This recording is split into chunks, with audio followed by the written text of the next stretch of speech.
Roll the corn. We know the truth now. Peace to my beautiful people from this beautiful land. I love you. And I'm in love with you. Hit the like button. Hit the share button. Put where you're from and put the corn in the chat. Put where you're from and put the corn in the chat. We know the truth now.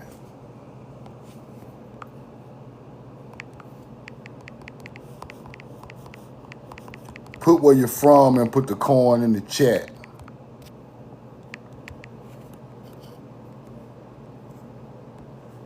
Put where you're from and put the corn in the chat. Put where you're from and put the corn in the chat. Colorado, New York, Hassan, Luna, what's up? Roll the corn. We know the truth now. Trina White, Virginia, roll the corn. Kenobi, Obijan, the Bay Area, roll the corn. Hit the like button, hit the share button. Corey, Neal, what's up? We know the truth now. Get in.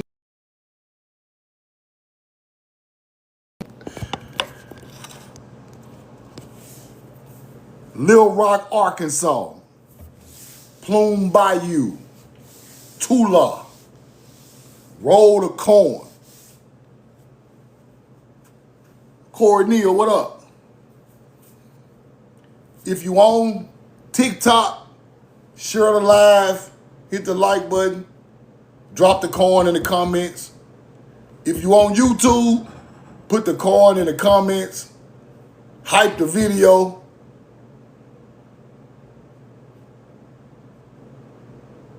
We know the truth now.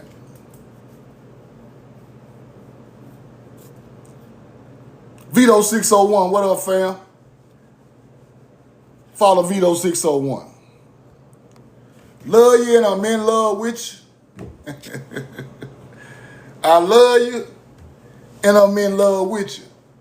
I just dropped the Chief Santeria shirts, they fired. The Chief Santeria shirts fired. Like, put the corn in the chat. I'm finna go hard. They banned me for 3 days for talking about these Pan-Africans who lying to my people. Well, we gonna get over that. I ain't even gonna. But this is the new t-shirts. Y'all hit me in the DM. Y'all want to get these too. This is the second one, the Real Indians series. Chief Santeria. Look at that, look at that. That's fire. Look at the emeralds. Look at the emeralds and the rubies. Fire. We got the We Know the Truth Now tag in the shirts. This on the left sleeve. That's how we rock it, like cut off stock.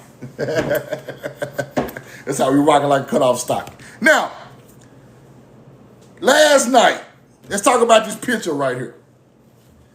Last night, I had been reading a book. I'm reading. I doze off reading the book on my little app, my little book app tablet, right? My phone keep ringing. It's Duke Deuce, right? Duke Deuce blowing me, hit me up. He hit me up. I answer the phone, FaceTime. He said, bro, I got somebody I want to talk to you.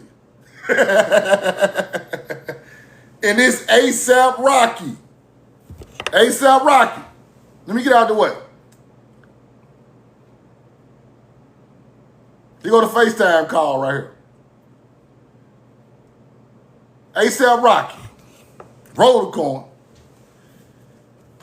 ASAP was like, yo, we got to chop some knowledge, bro. Me and ASAP shooting knowledge back and forth. He cool as a fan. Shout out to ASAP Rocky. I love you. Know what I mean? Love with you.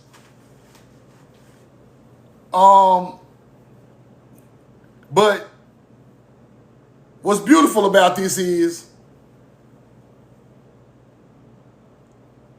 he wanted he consuming knowledge so fast, right? Cause he asking me questions and I'm shooting them back at him. He like, hold on. He said, bro, we gotta sit down and chop it up. He said, bro, we gotta sit down and chop it up. We gotta sit down and I said, bro, whenever y'all get time, y'all hit me, I'm on the way, bro. And hopefully I get a chance to chop it up with him in person. And get y'all some feedback from that, man. But shout out ASAP Rocky. Shout out Duke Deuce, man. That's my brother, man. Duke Deuce, my fam. Every time he run across something, he send it to me, bro. It's all love. It's all organic. It's all from the land. It ain't no. Me and him just so like at this point, I go do something to somebody for Duke Deuce. Roll the coin. At this point, I will pull up for Duke Deuce. I slide for Duke. Right, roll the coin. I promise you. I will leave where I'm at and slide for Duke. He a real one, bro. Duke a real one. He ain't got to do this, bro. Duke could just do his own thing, but he ain't got to call me and put me on the phone with these type of people and get me a relationship with these people. That's real nigga shit, bro. And it don't get no realer. I know people I knew all my life wouldn't do nothing like that. So, shout out to Duke Deuce. That's my dog. Shout out to ASAP Rocky. I hope we get a chance to sit down and chop it up. But guess what he said, though? Guess what ASAP said? ASAP said, I'm a subscriber. I'm subscribing to the YouTube. ASAP said, you got a subscriber, my boy. You got me. I'm finna go check it out. Shout out to ASAP Rocky. Now, roll the coin. Now, let's get deep into some knowledge. Now, everybody be talking like us melanated people ain't the mound builders. We ain't the Mayans. We ain't the old mix. We ain't none of that. These are Native Americans. No. Because once you find out the symbolism and find out the truth, everything comes together, right? Now, I'm going to show y'all this picture on the front of the book called Mayans and Aztecs, Ancient Lands of America. So I want y'all to look at. Mayans and Aztecs, Ancient Lands of America, right? Lost treasures of the ancient world. Now, this is what I want y'all to look at. This is what I want y'all to look at that's showing our people in the mounds are the ancestors of these people. This is a real artifact. This is a real artifact from the Mayans. You see this right here? Circle this with the triangle at the bottom. Circle, triangle at the bottom. You see that? Put the coin in the chat if you see what I'm talking about. The earrings. Look at the earrings. Put the coin in the chat. Put the coin in the chat. Circle with the pyramid at the bottom. Mayans. See that? Now, if these people was in North America, shouldn't I find that symbol somewhere in North America? Yeah, shouldn't I find that same damn symbol in North America? Something like a Tamari Ankh, some type of Ankh cross. See, that's what it really means. It's some type of Ankh, people. It's the same thing as the Egyptian Ankh. It's just older. I'm telling y'all, it's just another form of it from this land, but it's the same meaning. Circle, pyramid, triangle going down. You see it? There go the other one. Y'all see it?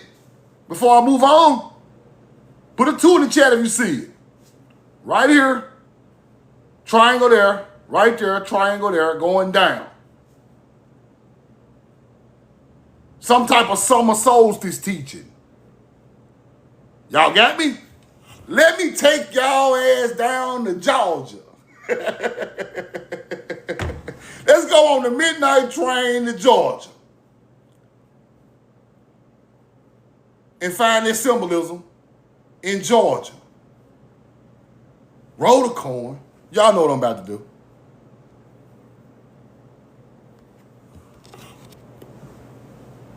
Skeletal remains removed from the mound that did contain skeletal remains. What the hell is that? What is that right there? What's that right there? Skeletal remains found in the Nakuchi Mounds. Hold on. Let me show y'all where we at. Let me show y'all where we at before I get started. Roll the corn. You see the corn in the field? You see the mounds? The Nakuchi Indian Mound held in Georgia? They go to mound, they go to cornfield. This is why we know the truth now. Say roll the motherfucking corn. Because these ain't no Africans. That cornfield was there when that mound was there. We put the corn there. The knowledge come with the corn, with the mound. All of it go together. Don't never try to separate the corn. These are the ancestors of all them great civilizations in Mexico and on the Nile. Nakuchi Mounds, Georgia. Here go the symbol we're looking for. Circle, triangle. Mayans. Let's go back and look at the skeleton. Skeletons in the Nakuchi Mounds. They got a symbol right there. Let's blow this up. Whoa. Circle, triangle at the bottom. Circle, triangle, we go out like a little flare. Triangle at the bottom. Let's go back to the new Mayans. Circle, little flare, triangle going down. Let's go back to Georgia. Circle, little flare, triangle going. Who the hell are these people in Georgia? These ain't no goddamn Native Americans. These the same damn people built the pyramids down there in Mexico. In a mound in Georgia. Now, look at the symbolism. That's some type of summer solstice symbolism, people. The key to life is the harvest. The harvest comes during the summer solstice. That's why we got that symbol. It's just like an ankh. It's the same meaning. Roll the corn. Circle, come out, triangle. Buried with our people in mounds in Georgia. Here go the Mayans. Circle, come out, triangle. It's the same damn people. Go play with somebody else with it. Acting like we, now, y'all are delusional. Now, I can read the symbolism. Yeah. Roll the corn. Now, what does this mean for us? Melanated people was on this land thousands and thousands and thousands and thousands and thousands and thousands of years before Native Americans ever thought about coming across the Bering Strait. These tall melanated people was already east of the Mississippi River forever. You hunter-gatherers. Because they're going to symbol. Then I go find his ancestors buried in mounds with the same symbol in Georgia.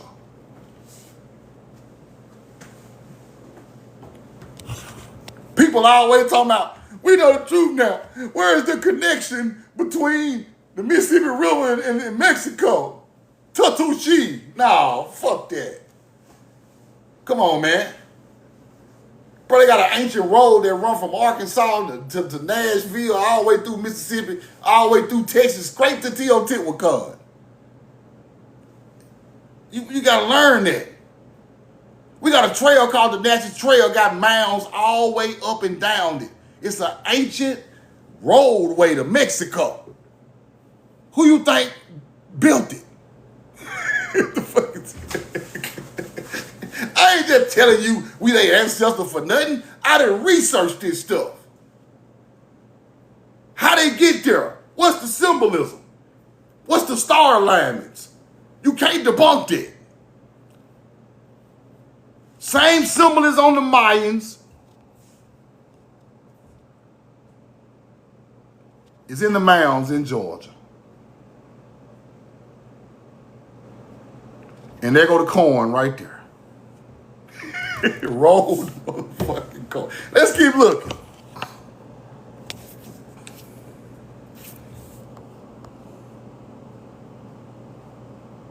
Let's keep looking. We know the truth now. 75 skeletal remains were identified in the dig. The first set of remains were found approximately 3 feet down. The top photo, which found different objects. This one is believed to have been a pendant at its neck. A pendant at its neck. The bottom photo shows a copper armband around the top part of his arm. A copper armband right here. Let me break out the truth laptop. Copper armband. Okay. Let's get to looking around.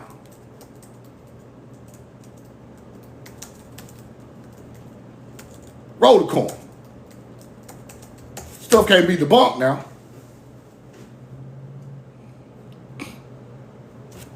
Stuff can't be debunked.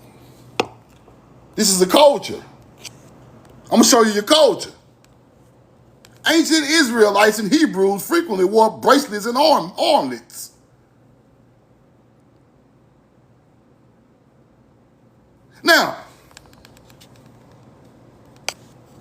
Now, hold on. Hold on. We ain't even gonna go there. We ain't even gonna do that. We're gonna do this. We're gonna do this. We're gonna do this right here. Put the coin in the chat.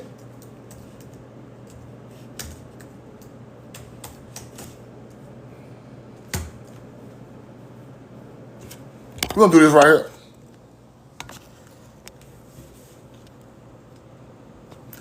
Ancient Egyptians frequently wore copper jewelry, including armbands and bracelets. See what I'm saying? It's the same damn people. Copper was sacred to the goddess Hathor. Okay. All right. Let's keep looking. Cause see, this ain't no African culture. Y'all stop that bullshit. Y'all ain't got no copper over there, bro. Stop. Who else wore ancient? Who else wore armbands? The Sumerians did wear copper armbands. Bro, listen to me, y'all. Listen, bro. We them folk ancestors, bro. The mounds older than Samaria. I'm telling you right now, that shit older than Egypt. We them folk ancestors. That copper coming from the Great Lakes. These ain't no damn, all y'all alien teaching. No, this ain't no aliens, bro. We the motherland. North America is 600 to 700 million years older than Africa. Y'all can go take that dumb knowledge somewhere back over across the waters. Ancient Egyptians wore copper armlets. Gods, so-called gods. Ancient Sumerians wore copper armlets, so-called gods. And we got copper armlets in the mounds in America. Right there. Copper armband. Same copper the Phoenicians had. Same copper the Cretans had. Same copper the Egyptians had. Same copper the Sumerians had. And they know it, and they ain't gonna tell you the truth, because Now, you're going to look at the whole world different.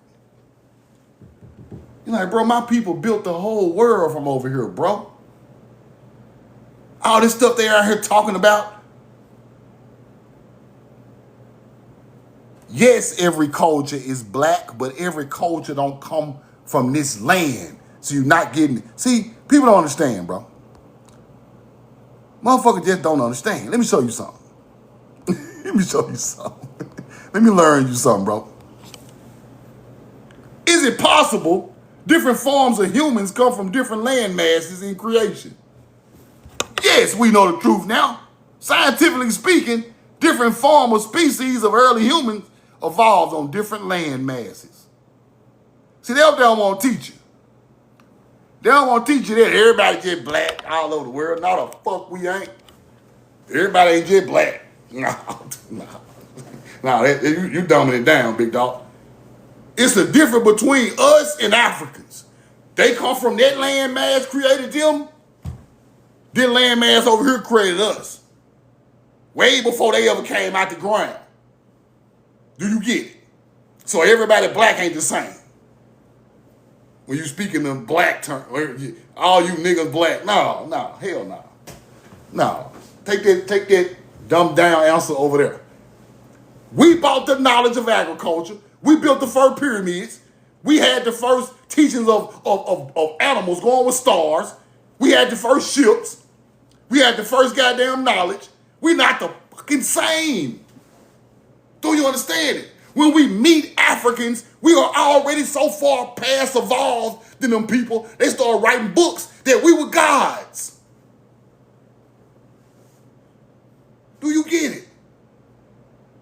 Is niggas still on the internet talking about a Timeric bloodline is an alien right now in 2026? We're going to have an earthquake and black aliens going to fly down and save us. Nigga, ain't no black aliens trying to fly down and save your ass from nothing. Roll the corn. Tall, black, Idris Elba looking aliens going to pop out when the world's about to flood. No, they not. You still looking for a savior.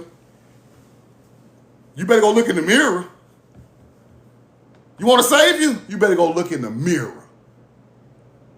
There go your savior right there. Ain't nobody coming to save your ass. Jesus, the Anunnaki, the black aliens from the Pleiadians, ain't nobody come to save your ass, big dog. Quit teaching that shit. I see y'all on the internet, Pleiadians coming down, niggas, tall niggas, Idris Elbas. Bro, shut your ass up. It's foolishness. We must move on from saviors. Your ancestor wasn't talking about no savior.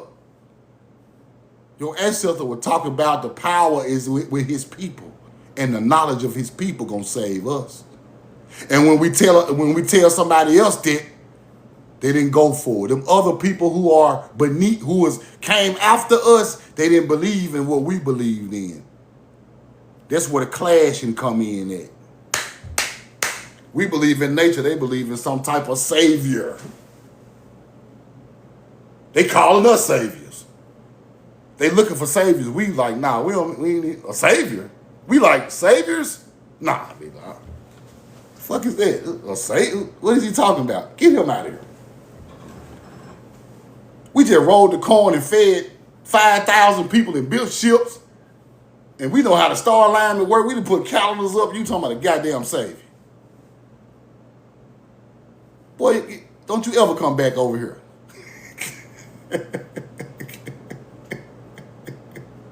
We from over there, bro. Timeri. We from over there, bro. You over here with this new model shit. Nah, we ain't from over there. Roll the corn. Let's look around a little more. All right. Surface of the mound, we going down. Different age form. We got earth, clay, black earth, black earth, black earth, yellow sand, earth and sand, black earth, earth and sand on top of the mound. Okay. See, you got to take everything in as knowledge. Everything must go in as knowledge. Earth and sand associated with the resurrection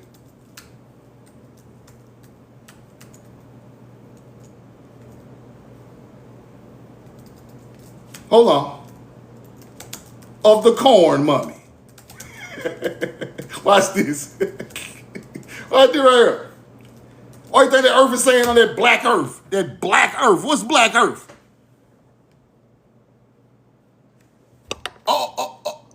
They buried our people in Georgia in the black.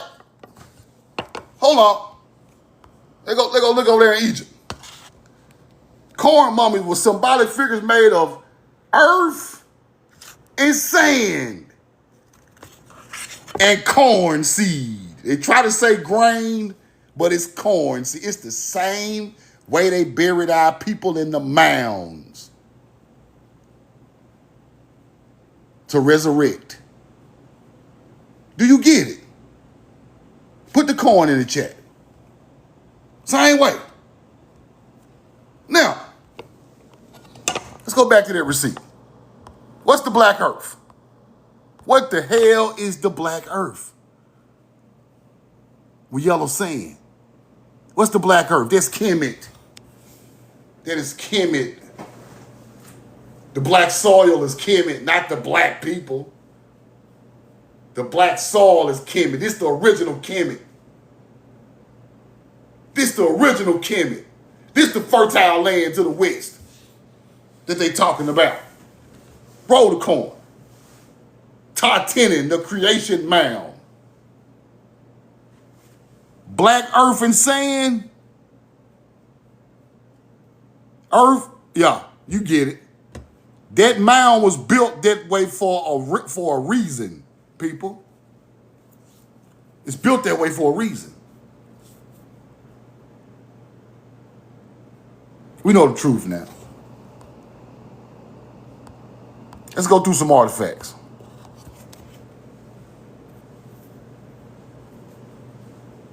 Grotesque human head of earthenware.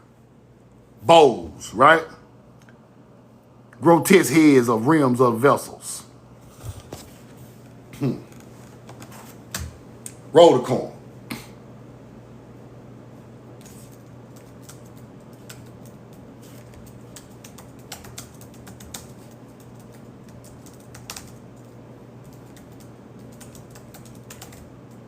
We know the truth now.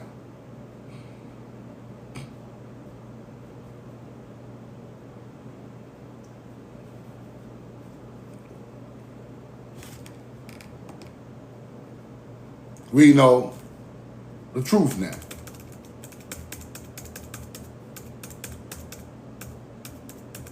Now,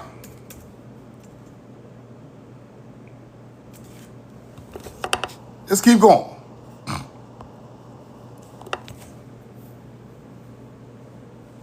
Effigy pipes. Effigy pipes, right? Different effigy pipes coming from star alignments.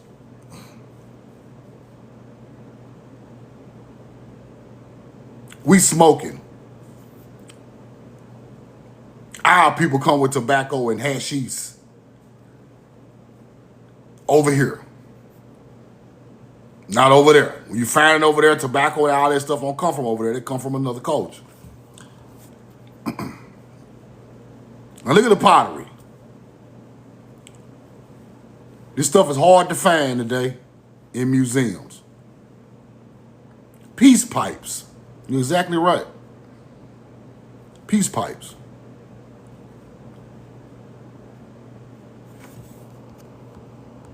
But I want y'all to know that these same people with that circle, go out, triangle, are the same people in the mounds in Georgia with the circle, come out, triangle at the bottom. Fire.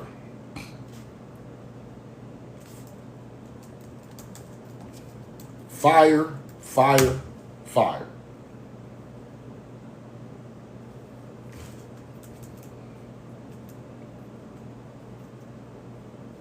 Y'all see it?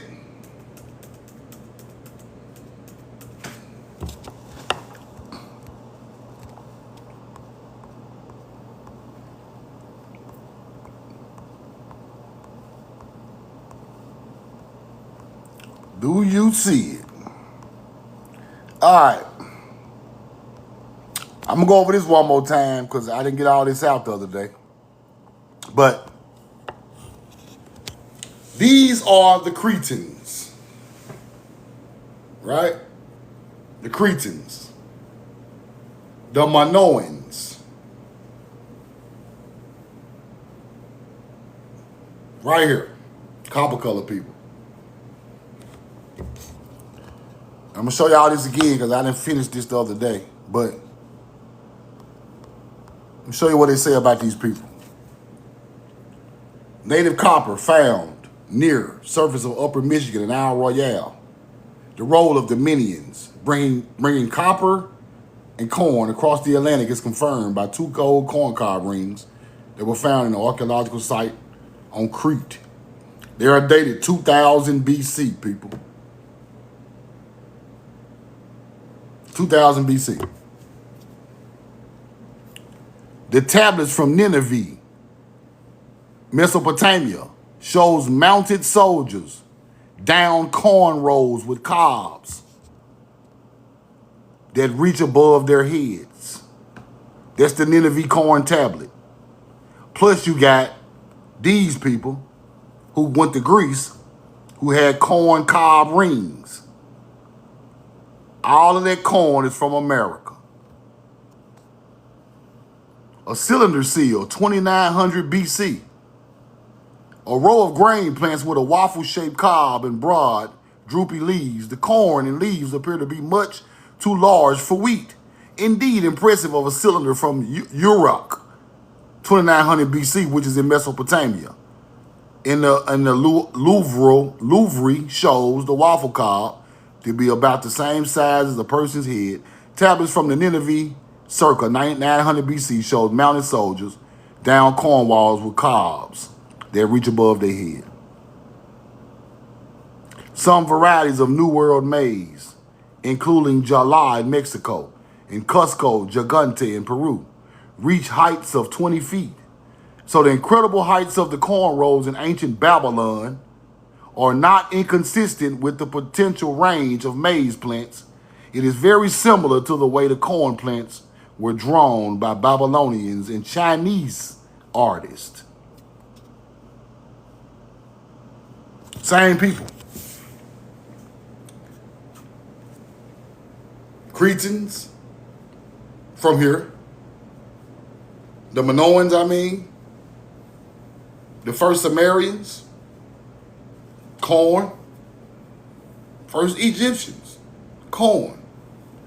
This shows a new culture coming to a new land.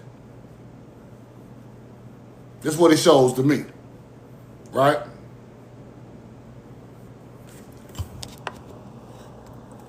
And to prove how these people looked, there you go right there.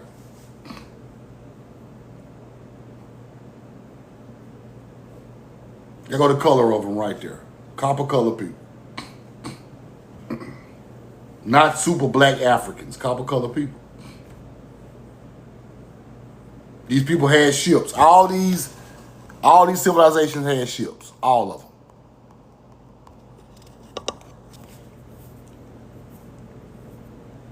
Now the Georgia mountains, right? We find Bronze Age symbolism of the Yuchi Indians. Northeast Georgia. Petroglyphic sites, Bronze Age Scandinavian symbols. This is where the Yuchi lived. You match them symbols up with these people right here. You match them symbols up with the Yuchi and the Mayan. Yuchi ancestors, descendants of ancient Minoan people. Yuchi Indians in Georgia. Now, them Hebrews now, don't get this confused. Them Paleo Hebrews, the Minoans, the Cretans, yeah.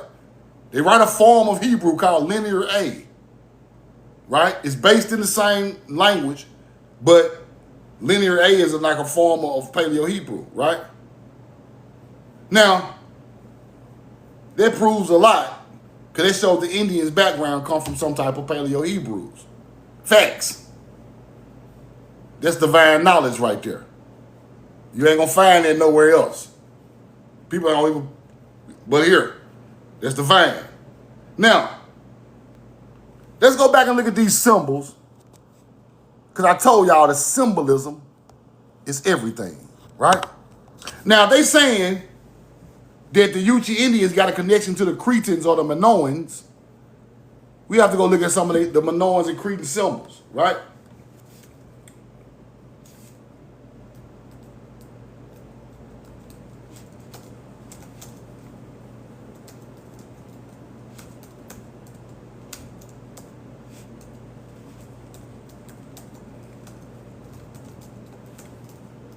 Let's go look.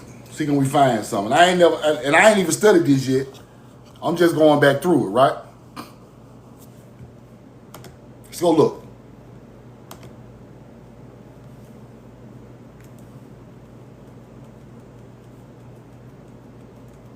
Give me what I want. Let me see. Hold on. Roll the coin.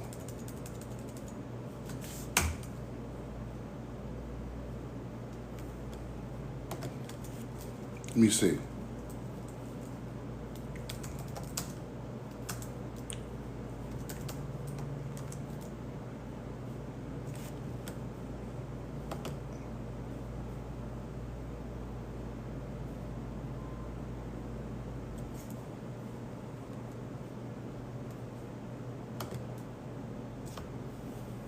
Now,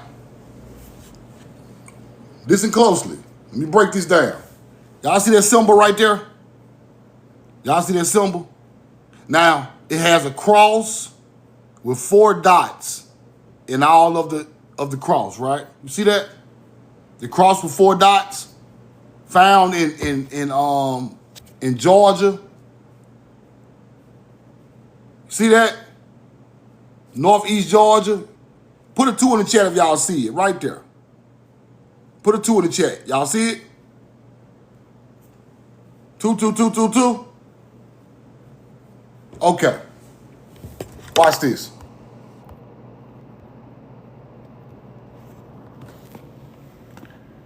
The Cretans, the Minoans, it begins by drawing an equal-legged cross flanked by 4 dots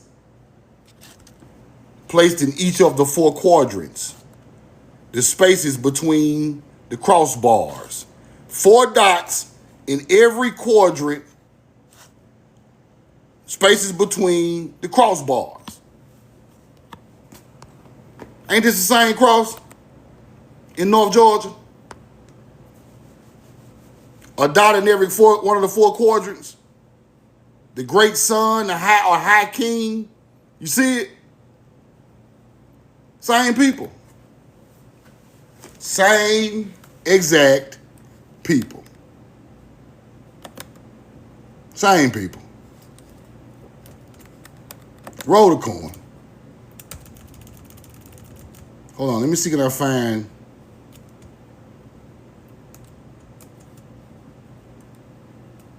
See can I find something for y'all right quick. We know the truth now.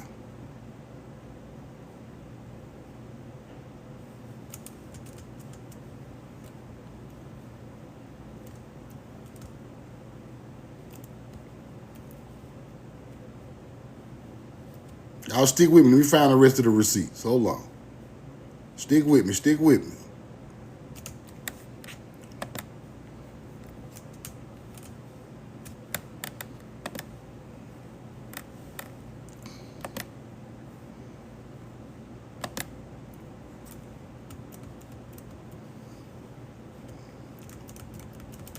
Roll the corn.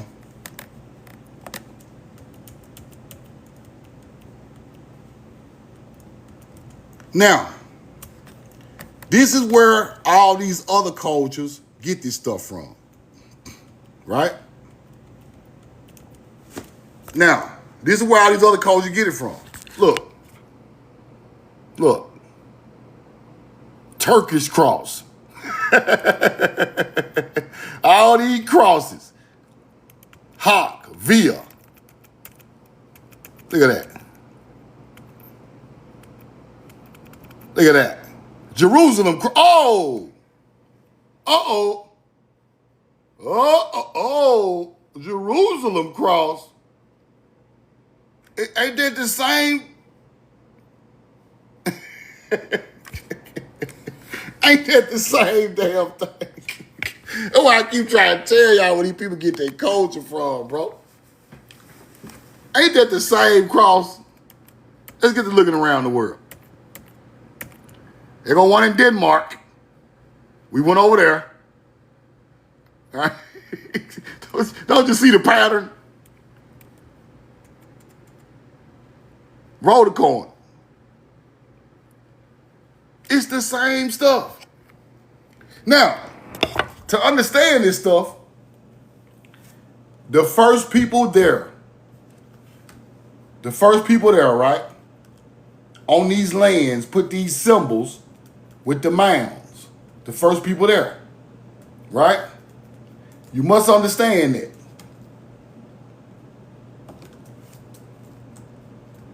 And these other cultures come along, take that, and start a culture, and they claim they are the people that done that, right? But they're not the people that done that.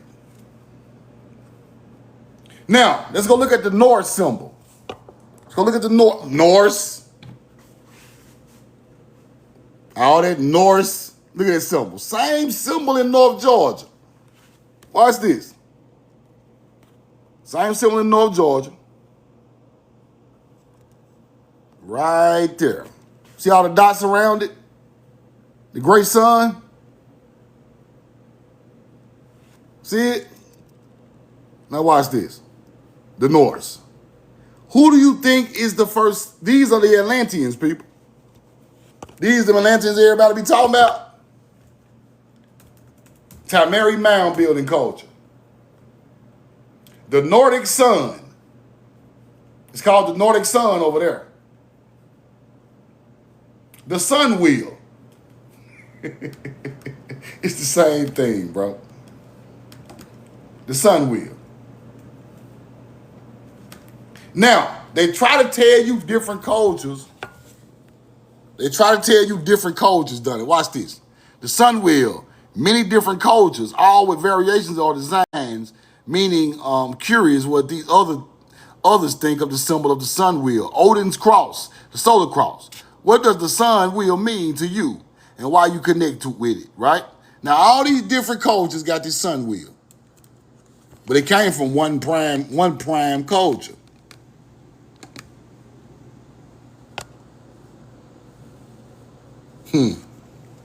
Why is it found in North America? If we ain't got no ancient culture or no melanated people. It's all a lie. That is our culture that's taking this stuff around the world. And all these people know it. Right? Talking about the Jerusalem cross. I know it is a Jerusalem cross. Because we put the mound there.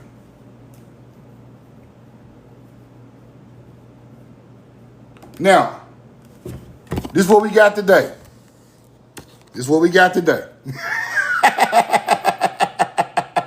Now we got hunter-gatherers with the ancient cross with the 4 dots in the quadrant tattooed on their arm like this got something to do with their culture. We gave them symbolism. We gave them language. We gave it to them, people.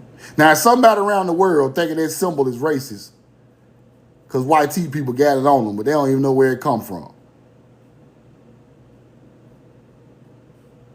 They don't know. They don't know no better. They don't know where the Confederate flag come from. They don't know what Jewish history, the first Jews of nature come from. They don't know nothing. They just bite whatever comes spiritual and they ride with it, right? That's what they do. Any questions, hop in the chat. Any questions, hop in the chat.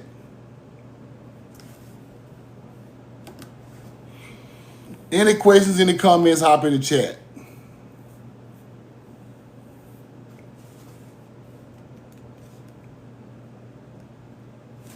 Now, look at the Cretans. The Cretan Minoan solar cross. See it? Cretan Minoan solar cross. The Hebrews, people. Everybody thinks shit fake till I break the code. These people are speaking a form of Hebrew. You see the symbol? Let's go to North Georgia one more time for you, man.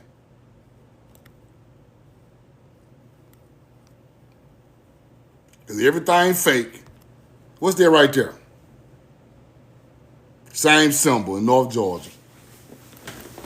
Ain't no Paleo Hebrews. The Paleo Indians ain't the Paleo Hebrews.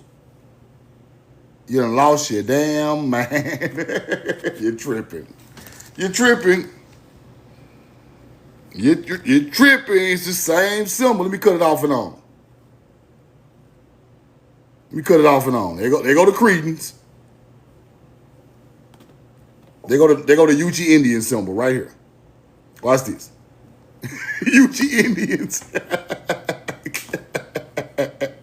Ain't the same people.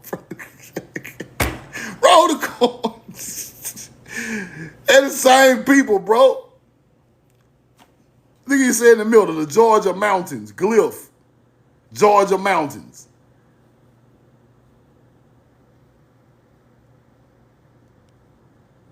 Now,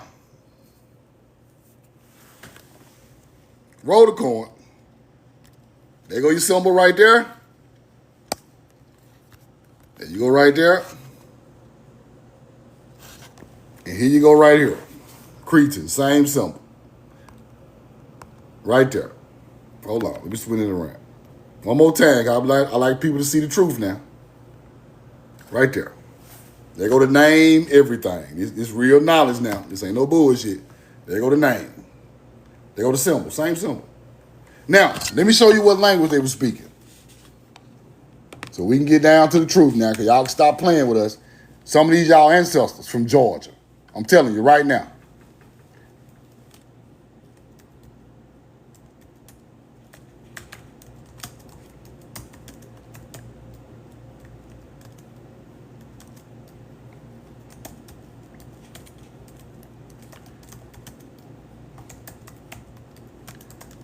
Now watch this. What kind of language these people speaking?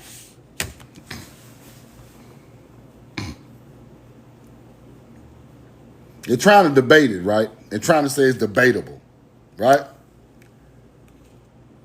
Linear A, right? 1800 to 1450 BCE. Later, the Mycenaeans and the Greeks adapted its symbols to create Linear B, which is deciphered in 1952, proven to be an early form of Greek that is not Greek, hunter-gatherers. Semitic Hebrew theory. Cretans spoke a Semitic language similar to Hebrew, comes largely from the word of American scholar Cyrus Gordon. Gordon claimed that applying that sound values of linear B to A in certain Median words, especially those related to trade, match Northwest Semitic languages. The language family that includes the Hebrew, Ugaritic, and the Phoenician. They come from over here too. That's what I'm trying to tell you. Now, I just showed y'all Paleo Hebrew symbols in Georgia. Paleo Hebrew symbols in Georgia that match up to the people who built Greece. These folk built the whole Greece, bro. Now they're gonna look at, I showed y'all some stuff they built, right?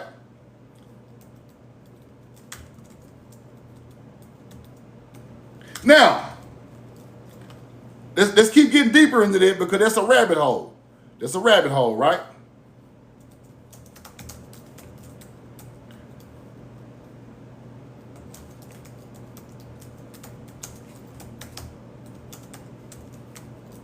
It's a rabbit hole.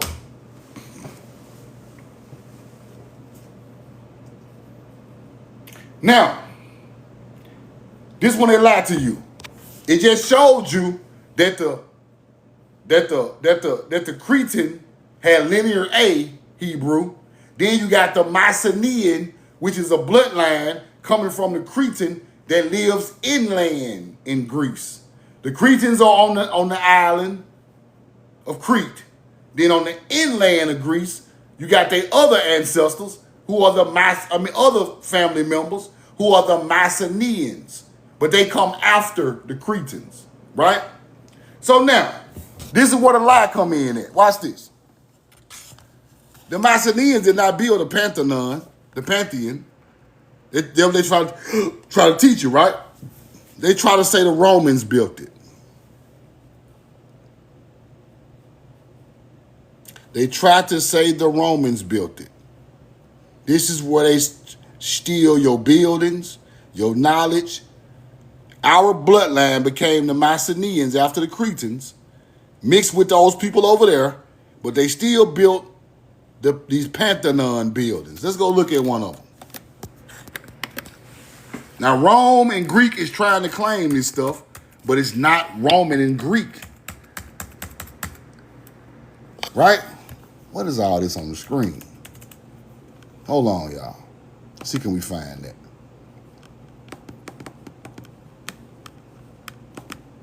All right.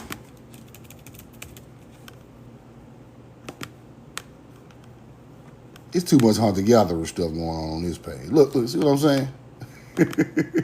What is all this bullshit? Let me get out of here, man.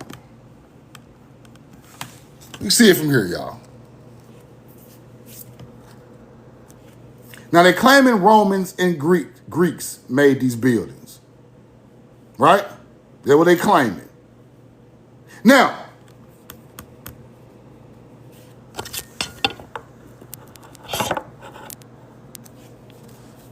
let's start looking around a little bit because something ain't adding up with this, right?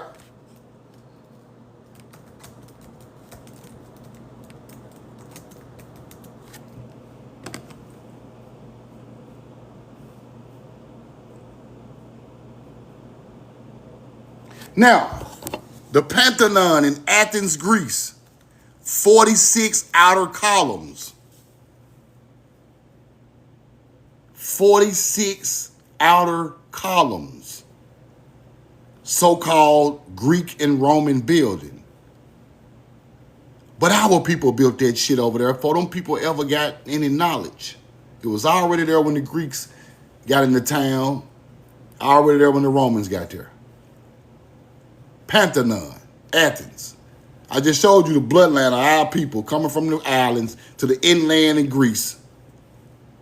And they built this stuff. Now, 46 outer columns, 69 in total.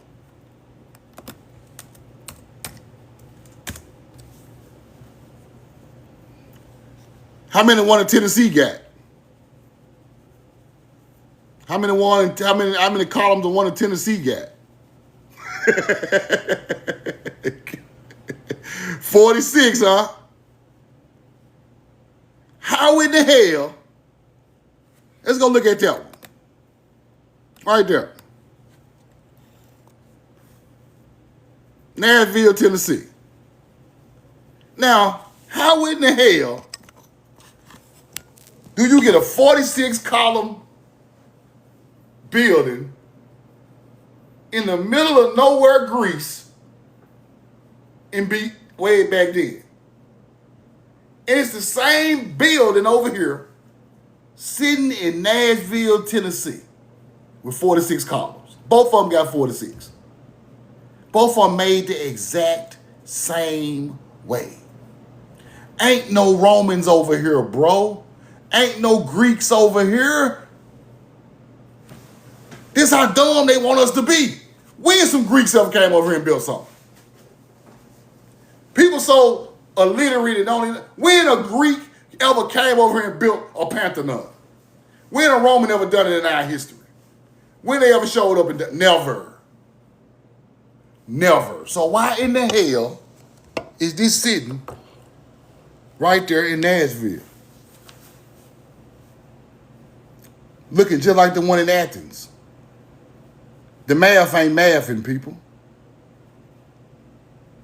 Because they ain't never been over here. Alexander the Great ain't never built shit in Timeri. Apollo ain't built shit in Timeri.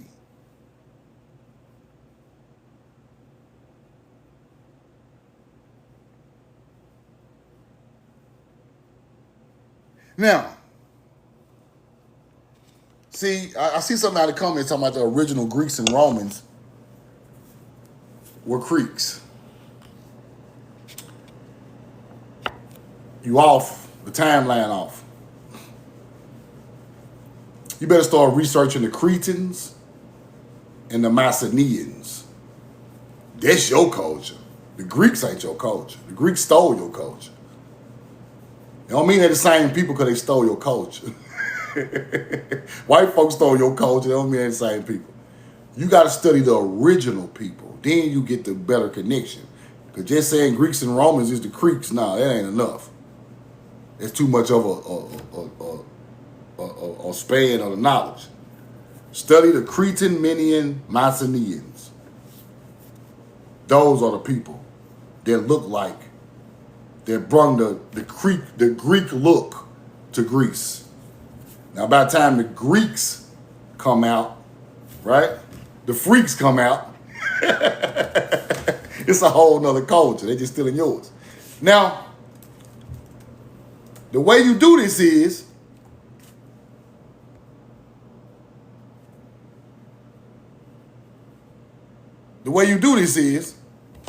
CC say, I'm way off. I'm way off, CC?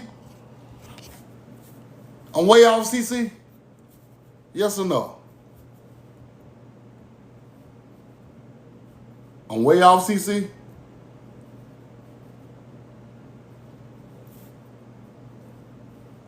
Let me show y'all something. See, you can't debunk artifacts. How don't people look right there? See how he dressed? Don't that look Greek to you? They look Greek to y'all, right? Don't they look real Greekish? These ain't no goddamn Greeks. These ain't no Romans. This the Phoenician, Cretans. Oh, I got you, CC, my bad. This the Phoenicians. This is the Cretan era. This stuff go back 2000 BC. Right? Ain't no Greeks and Romans nowhere near nothing. But I want y'all to understand is this is where the Atlantean theme come from, the original people, right? These are Cretans, Phoenicians, Mycenaeans. Then you come with the hunter-gatherer Greeks and Romans. Start changing everybody's name, stealing these people's culture. Wearing helmets with feathers straight back to the middle of the army helmet. All that come from the ancient culture. So you must go back to the ancient culture. Then you start to see how the new culture. But let me show y'all something.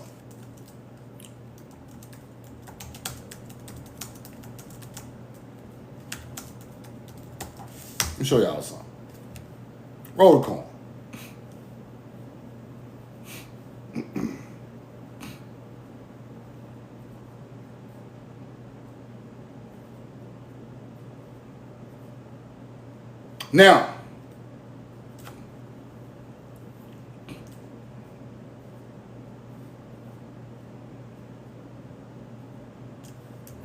Now,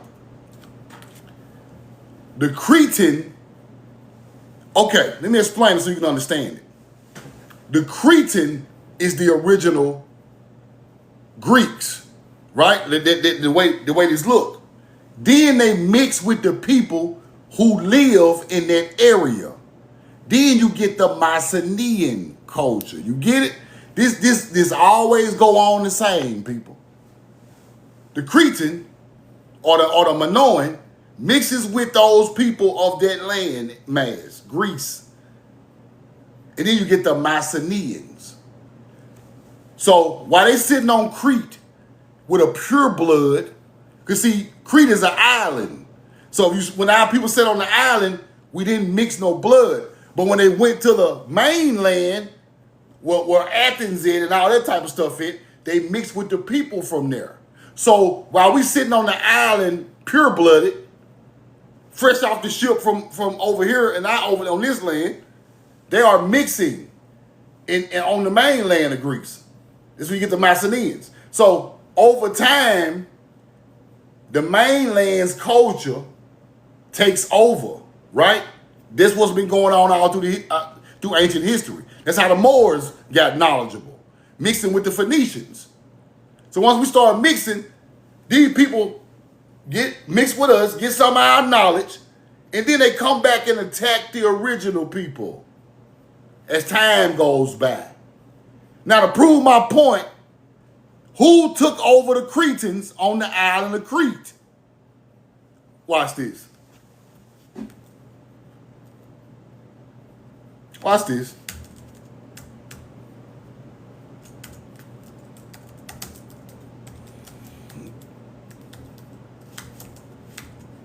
Time goes by, we mix, we get their culture with our culture. New kings are born under the other culture.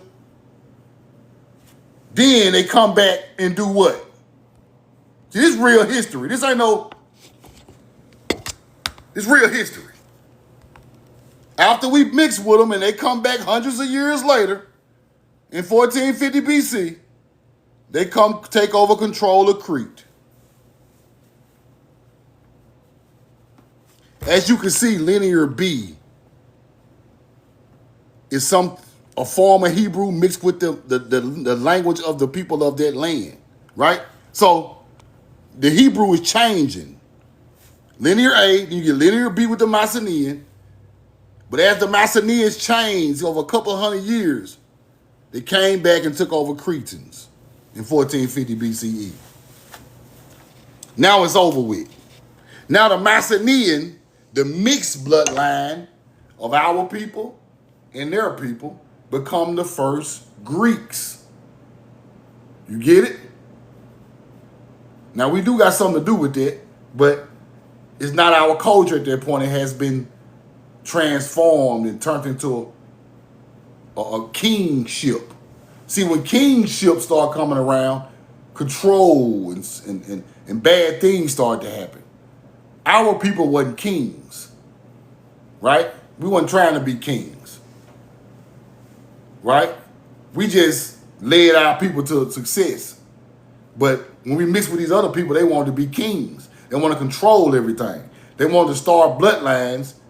They say they're the kings of that land. That's where you get the so-called European royal bloodlines coming through us mixing with those people over there.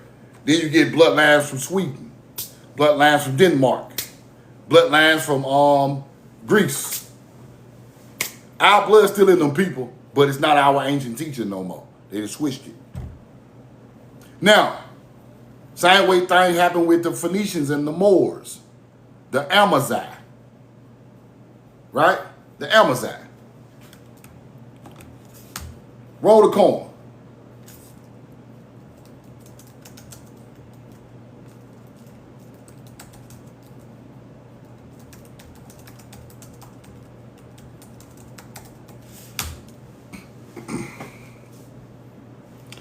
We did not call ourselves kings. Rod to God 84. Wasn't no king, bro. King is in total control. Our people didn't have total control. Real ancient culture don't have total control, right? Because everything is under the control of nature. It's a nature's teaching. It's balanced. It's everybody got equal power, right? Somebody sit at the top, but they're not a king, right? A chief ain't no king.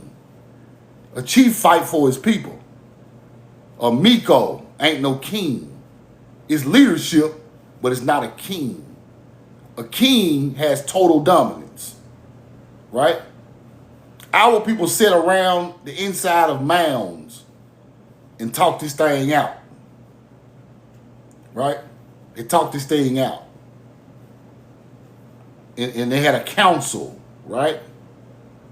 A king ain't got no council.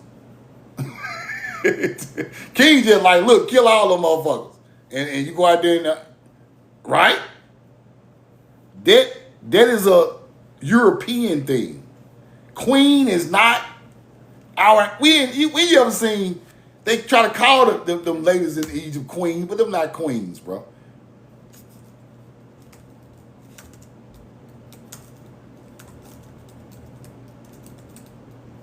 Right?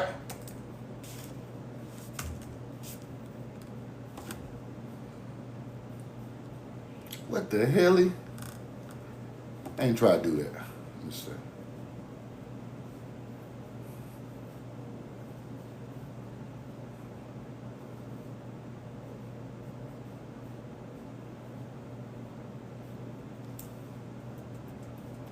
Let me show you something.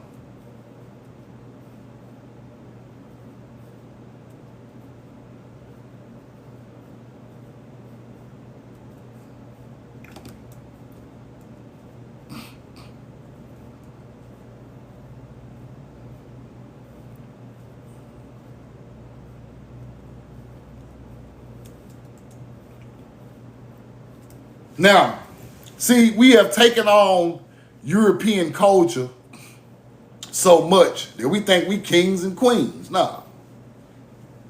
It is not our culture. Right? That culture comes from over there. Why you think they still got the Queen of England and the King of England, the King of France? And all? That's not our culture. That is a people trying to make a bloodline into kings that run shit. But they try to call King Tut, but that ain't his name. He wasn't called King Tut by the Egyptians. They called him King Tut. We didn't call him that.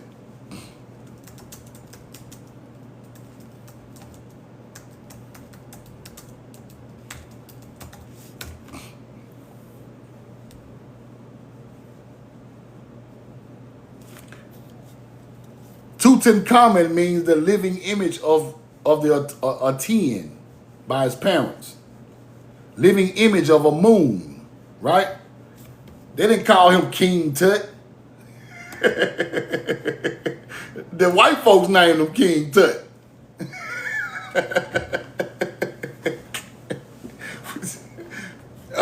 No, that's modern. King Tut is a modern, convenient nickname created by archaeologists to avoid mispronunciations of Tutankhamun's name. King Tut. Now,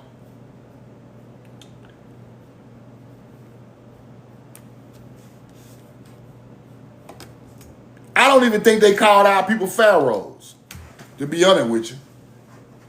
Right? Because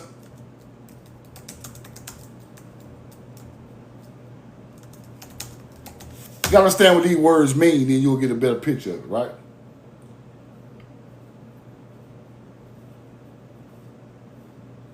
Pharaoh comes from absolute taxation. That's what a pharaoh means, really. I'm taxing everything. Where do you think the government learned how to tax from? See,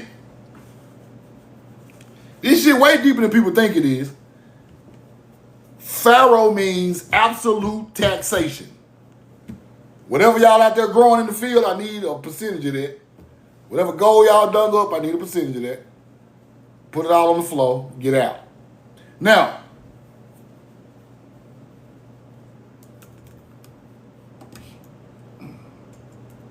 pharaohs had a fixed fraction of every harvest barley, onions, whatever you got, they want it, right? Now,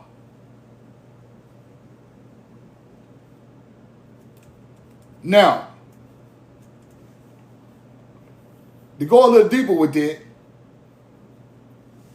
our culture, the first culture, put everything in storage, right? Everything was in storage for the people. Everything was in storage for the people. It wasn't for taxation for a personal gain. It was a percentage of everything that went together for the city, right? Now, as Egypt goes by, it started to turn into more and more for the pharaoh or for the people who tax him. Times change over time. It starts off a certain way, and then when these different people start getting into power, things start changing, right? So they paid in grain, right, and stuff like that.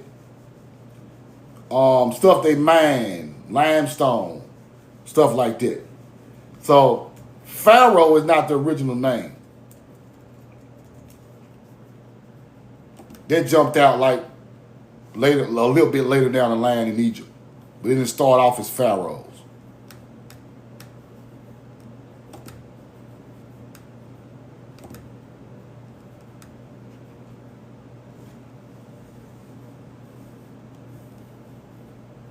Yeah, it's a title. It's a title, but it does come from taxation of the people. It come from that. When you break the word down, it come from taxation. These are some of the first people. The Sumerians done the same. The Sumerians had a form of storing crops, and then come down later. The Assyrians started to tax everybody. So as you can see, it starts a certain type of way. People learn it. Things change, and then it's absolute power at that point. But at the beginning, it wasn't no absolute power.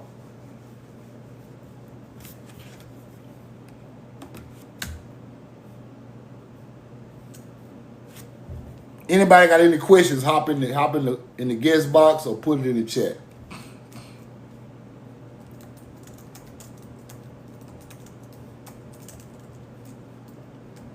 Hop in the guest box or put it in the chat.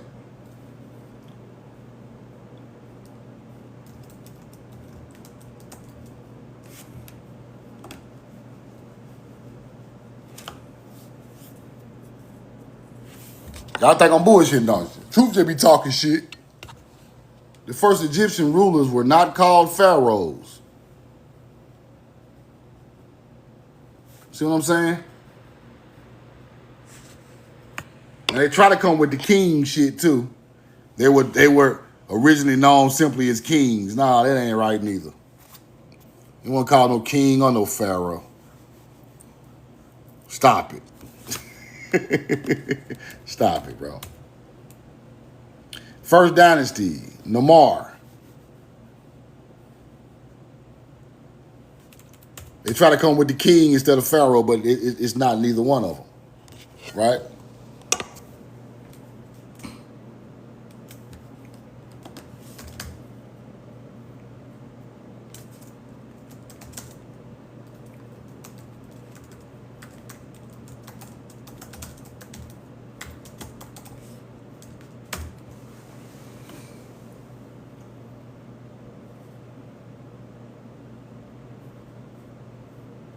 The English word king, 1,500 years old, it traces back its roots to the prehistoric Germanic language. It was originally associated with kinship and tribal leadership.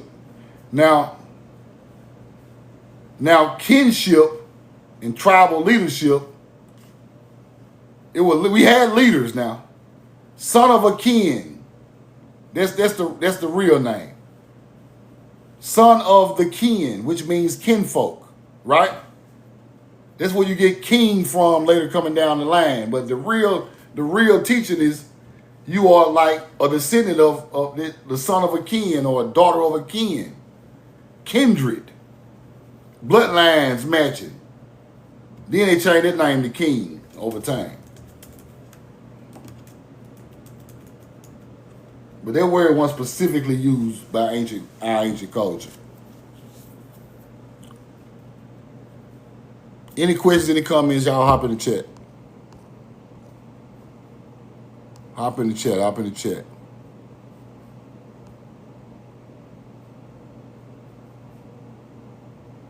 You right, sincerely yours. It changed. As the belief system changed, the taxes changed. You right. It's kinship. Right? Bloodlines.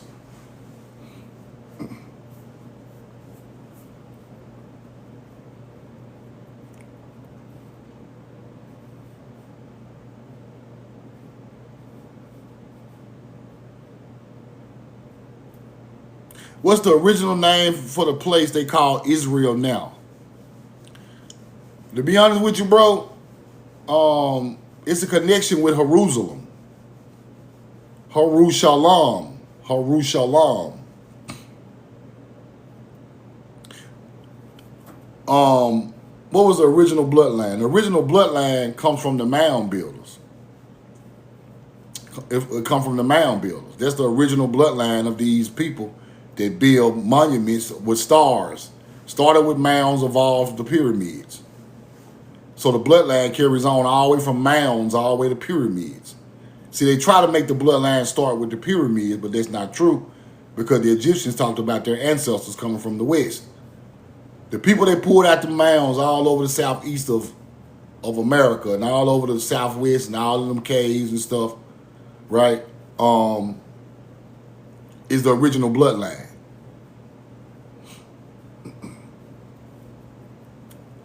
Our ancestors over here.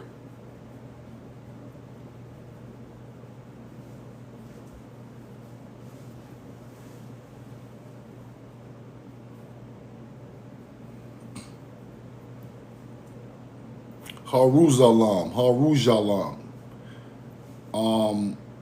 Yeah, Peru. Machu Picchu was built by our people.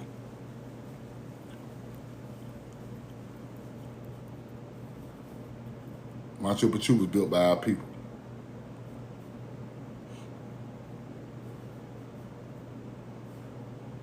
Scotty Pippen, yes we was in Russia. Russia got huge mounds. Russia got huge mounds, bro.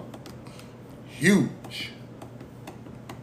It was all over the world for every other culture ever moved. I was just showing some Russian mounds on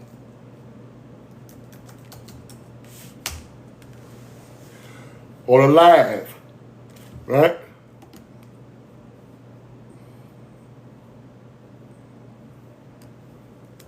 Let me show you.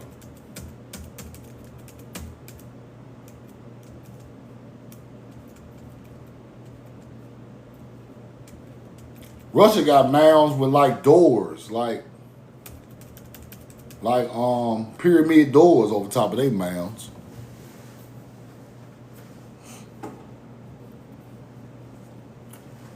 Any questions, any comments, hop in the box. I'm gonna bring you up. I'm gonna take a couple of questions.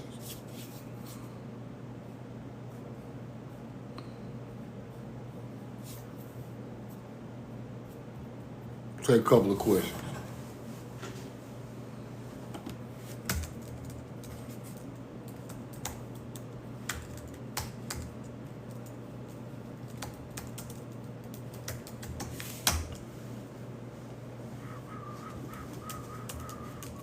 Let's see. Hop in the box, hop in the box.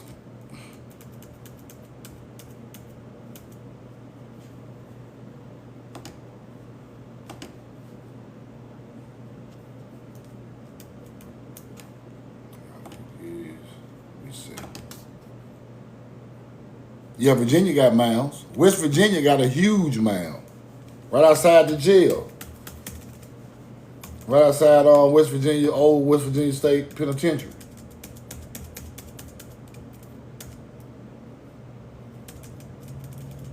I just put a video up about that a couple weeks ago.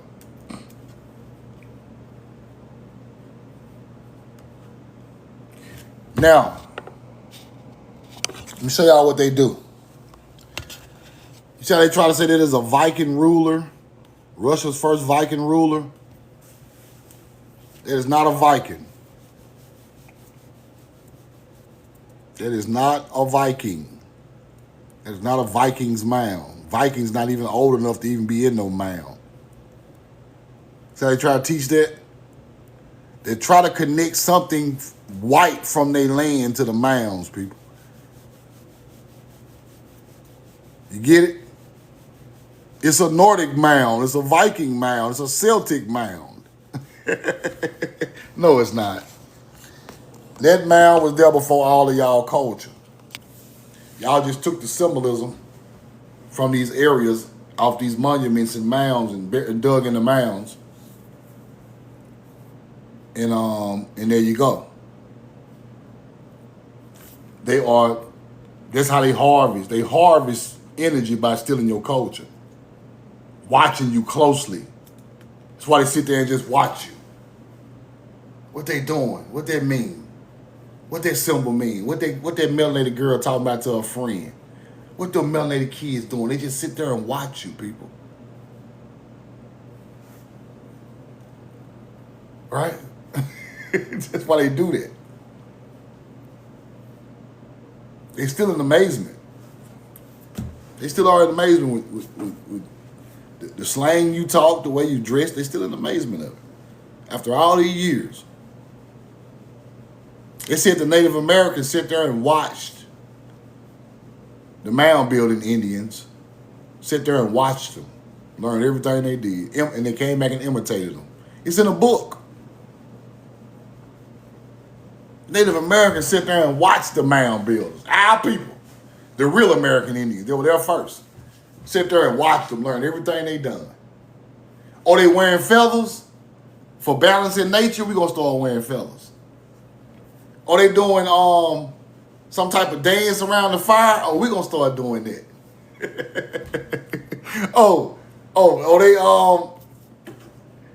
They got a corn ceremony. Oh, we gonna start doing a corn ceremony. Even Jewish people got a ceremony. They go with it.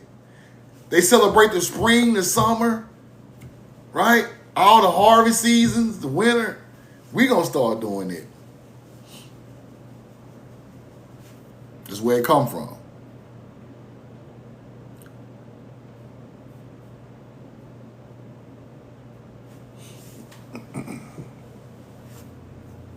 Any questions, any comments, hop in the chat, y'all. I'm gonna take a couple questions. Hop in the chat.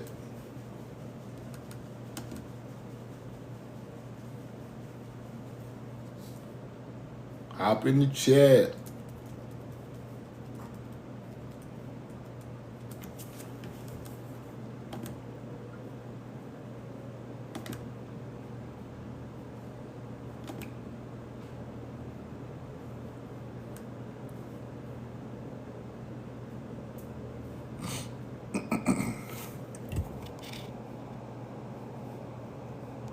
Are the Cretans connected to the Britons?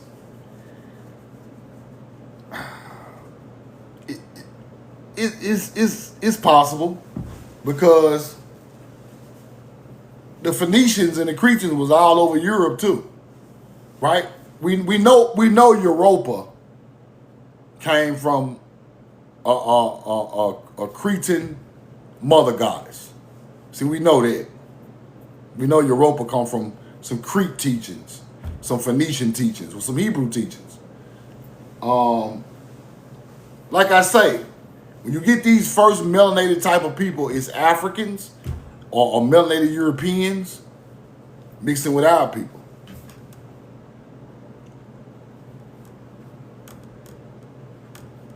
Right? So now you start to see these languages, these Hebrew style languages. This is in what is it right here? You see that right there? That's Shin, right there.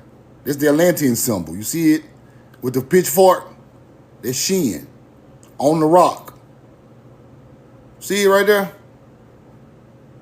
These became languages from these other cultures. Let me show y'all where it's from.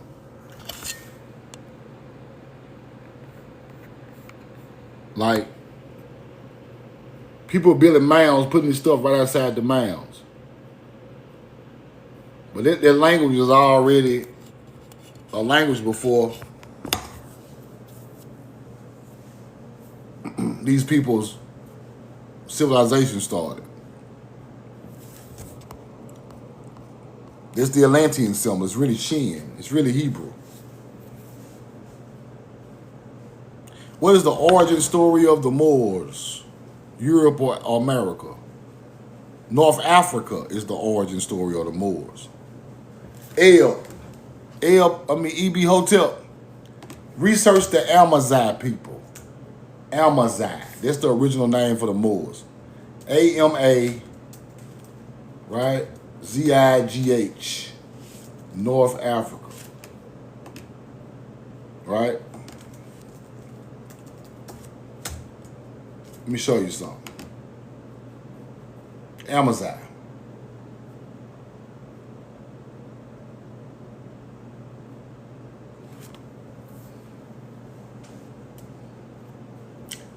Now,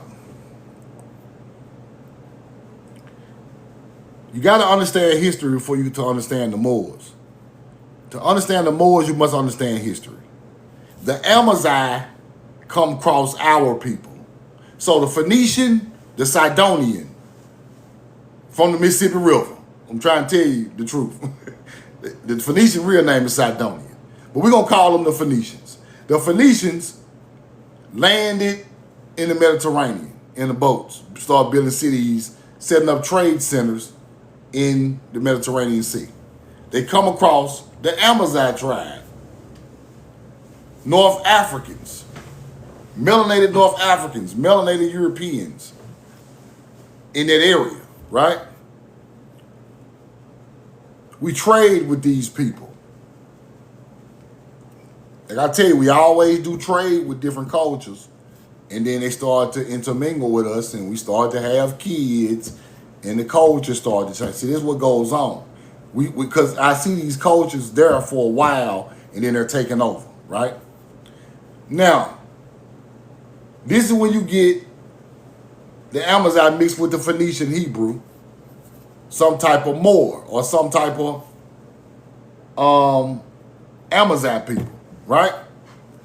Now, later on, these melanated Amazigh people come in contact with Arabs. After we are gone, after the Phoenician is gone, they push the Phoenician out of there. Then you run into Arabs.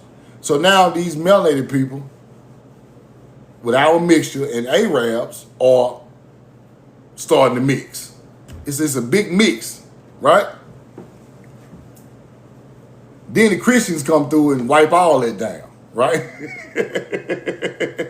Christians come through and wipe all that down. But anyway, well, after 800 years, because the Moors ran Europe around 800 years, after they got agriculture knowledge from the Phoenician. And you use that agriculture knowledge to starve Slavic or YT people. YT people hate us because of that. Still to this day. It's in their DNA. Right?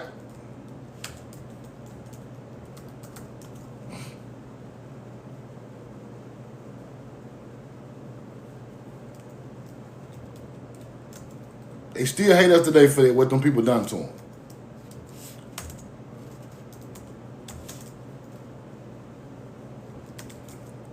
Let me break that down.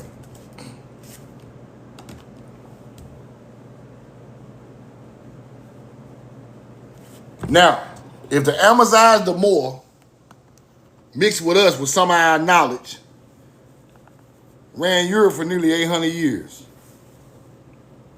Until 1492, that's when the Christian Roman Catholic Church came and kicked them in their ass.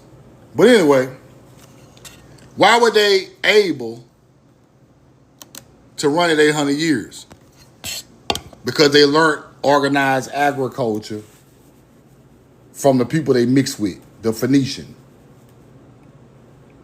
Our people. You get it?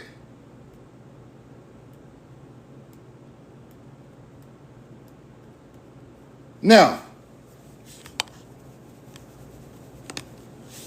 Amazon took on Phoenician language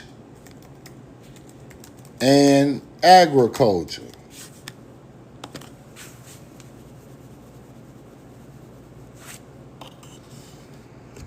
It did adopt, Amazon of North Africa did adopt aspects of Phoenician languages, culture, and agricultural techniques. See it? This is how they come in power over there. Now, after the Amazon push out the Phoenician, and they know the agriculture laws, how to do organized agriculture, and using a form of some type of Hebrew language, which is mixed with their language. This is where you get linear A, linear B, linear, so you get all that shit then. Different aspects under the original language. Because when you mix the language change. It's just how shit go. Like, y'all saying Negrito because niggas messing with Mexicans. See, it's the same thing. But anyway, we are not from that land. So when the Amazon learn our information and their army grows over time with their leaders, they come back and push us out. Now the Phoenician got to go, right?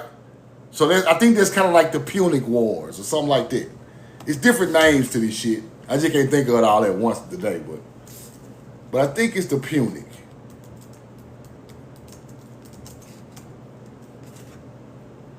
Right?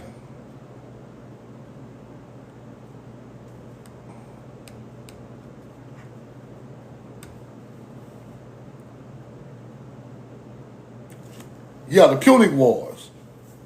The Latin word for Phoenician is Punic. The Latin word for Phoenician is Punic. So the Punic Wars is the war between the Phoenician, right, in North Africa, right where the Amazon is. So those people are fighting against our people, right there. The Punic Wars. See, they try to teach this stuff like it's all European knowledge, but really your people mixed in all this shit all over the world. So the Punic Wars is the Phoenicians fighting against people from that land. Now, look at the dates, people. Look at the dates. The first Punic War, right? It's coming all the way like to 264 BC. Now,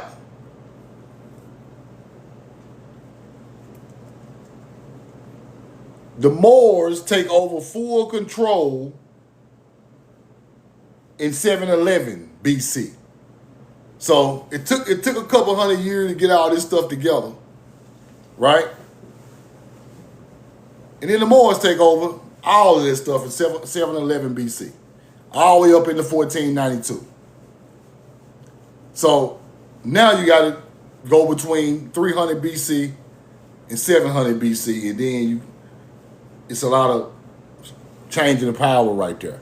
But let me show y'all how the Moors ran Europe for 800 years.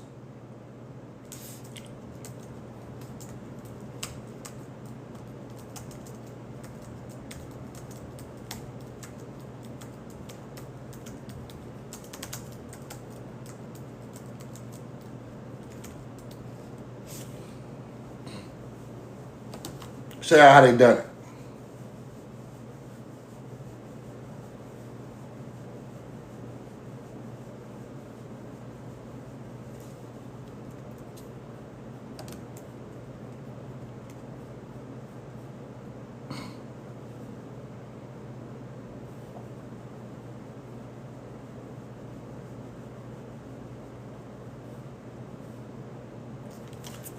Now, advanced indigenous techniques, date palm trees, irrigation networks, known as targas, right? Built resilient terrace fields. They learned it from our culture. They learned it from our culture. Anything got something to do with date palms and irrigation, It's our culture. They learned that from us by intermingling with us. So now, the YT people don't know none of it at the time. The YT people don't know nothing about organized agriculture at the time. They know nothing. So the Amazon Berber Moors are the first people to get the knowledge from us. They use the knowledge for evil, people. Do you get it? That's when kings come around with the knowledge. Bust everybody upside the head. Run this like a. You get it? If our people said if the right knowledge get into the hands of evil man, it's gonna go bad. So now, why do you think the Moors had so much control over YT people, Slavics, up in Europe in the mountains and down in Africa at the bottom of it? It was white people in Africa too. Don't forget that. I'm thinking all YT people come from Europe, so a lot of them come from Africa. So they are using these big city states with agriculture to control these people. You get it? They got the food over there at this point in time. That's why them people are so mad at the world right now. The Moors did it, people. The Moors did it. The people who ran Europe between 711 and 1491 and 1492 got them people real hot. They sit there for 700-800 years and learned all they could learn, built up their own armies, started these forms of armies after the melanated leaders of the Moors. So the original ones were them people. Then you come back with their army doing the same thing them people were doing, right? And once they got they power up enough, they just took on the Muslim Moors. That's called the Crusades. Now Rome and Greek is getting into power with these certain type of people. And it's the Crusades. Now they coming over here taking all the crop fields, all the castles, all the gold and silver, all the artifacts. Because I ain't gonna lie to y'all, the Moors did. Now one thing the Moors didn't do, they knew that our blood was mixed with these people. So the Moors didn't mess with a lot of the ancient monuments. All the ancient monuments were still there, right? All these mounds, all the bones and the treasures still in there, castles and pyramids, and the Moors went there, but they didn't dig it up, right? They probably got what they could see on top, but they ain't just dig it up. Now, when they come back and take over the Moors, these other people, they dug it all up. They dug it all up.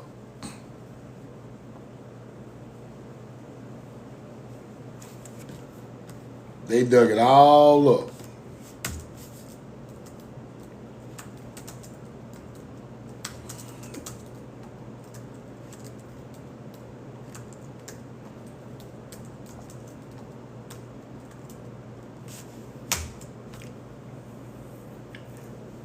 They dug it all up. Now,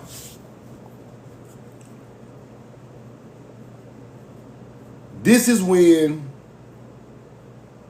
the last of the Moors was hemmed up in Granada, and the Roman Catholic Church told them they're gonna either die or they can take on to be a Roman Catholic priest. Either you're gonna get on the cross or you finna become a priest for us. You finna conquer for us. Instead of dying, they took on the Roman Catholic Church's offer. Now, if we mix with them on their land over there, they still know forms of Hebrew. You get it? Because they mixed with the people back in time. So who y'all think the first people they sent over here? See, that's when it get deep. See, now it's going to get deep. Because now we're coming back to America, 1492. Now, who are the first people intermingling with melanated American Indians speaking a certain type of language? Moors. Roman Catholic priest Moors. Don't separate them, y'all. They're the same people. They call crypto Jews. Crypto Jews is you act like a Roman Catholic priest in front of the white folks,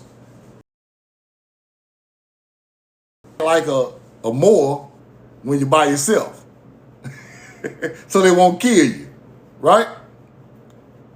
So now, the first melanated people coming over here with religion is the crypto Jews or the Moors, sent by the Roman Catholic Church. Those are the people who intermingle with us first. Have babies with our women. Yeah, the Romans are the Spaniards. You're right.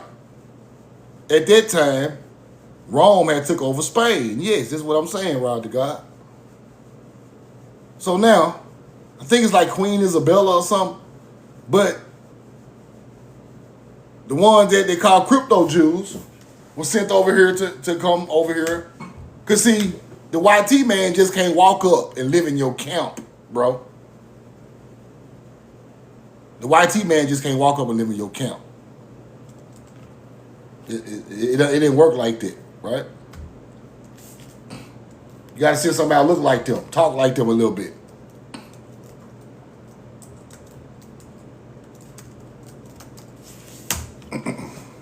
They'll accept them.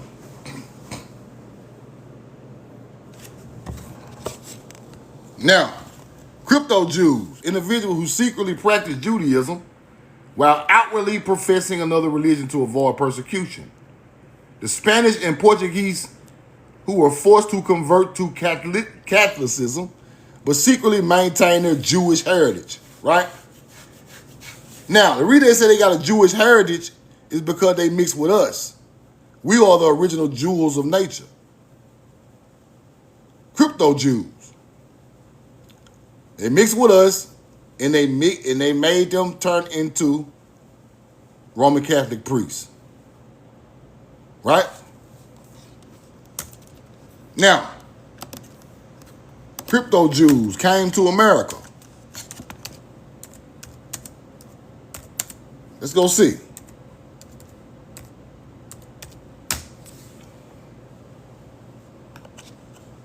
Crypto Jews who fled persecution during the Spanish and Portuguese Inquisitions arrived in America through main waves via early Spanish, Portuguese conquest of America Southwest, Latin America, and later from Dutch Brazil to Amsterdam, modern-day New York. There you have it. There you have it. Now,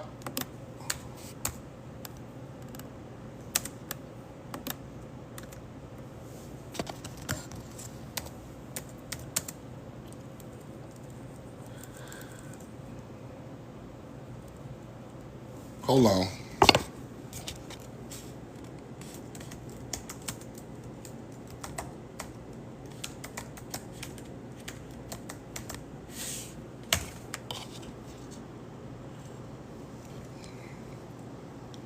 Crypto Jews forced to publicly convert to Catholic Church in the 15th century, Spanish and Portugal, fled to America to escape Inquisition, presenting themselves outwardly to devout Catholics. They secretly pursued their Jewish traditions behind closed doors rather than spreading Christianity. They lying, because if they made y'all Catholics, y'all came over here to America and y'all started, they made y'all turn the New World people into Christians, right?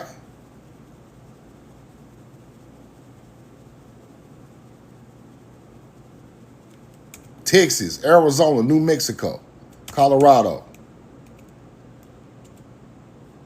They blended into Catholic society by attending mass, participating in sacraments, local Christian traditions, right? But these people were getting sent to convert our people. They became rabbis of churches and stuff like that all over America. They bloodline still run over here, right? There be these people that be on the internet talking a certain type of way.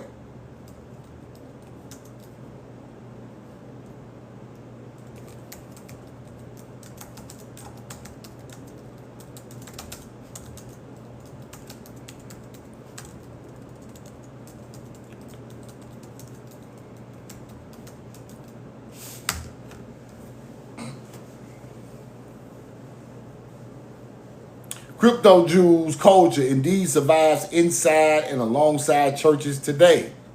Descendants of the Sephardic Jews who were forced to convert to Catholicism during the Inquisition continued to blend with Jewish ancestry with outward Catholic practices.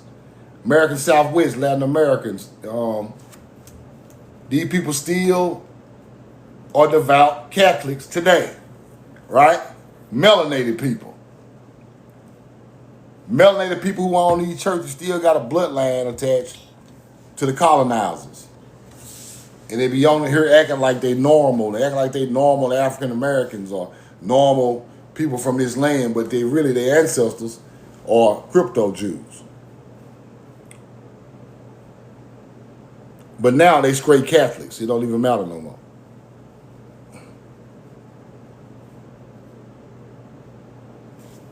Right?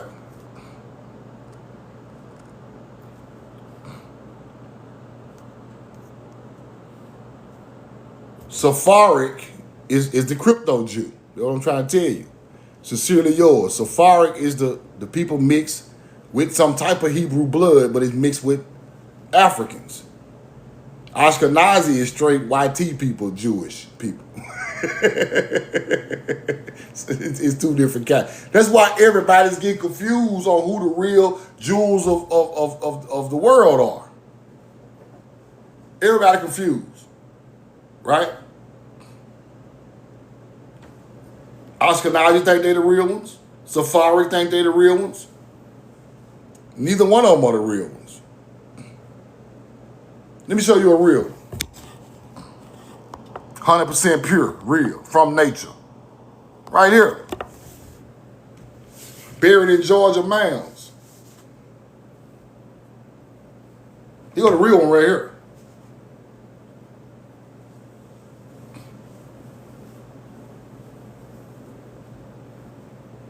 Right? This the bloodline that became the Phoenician.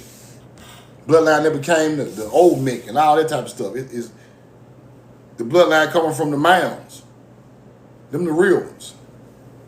They created the first symbolism for paleo. Now, where they went and took it around the world and other people got a hold to it and mixed with these people and things started to change. You get it?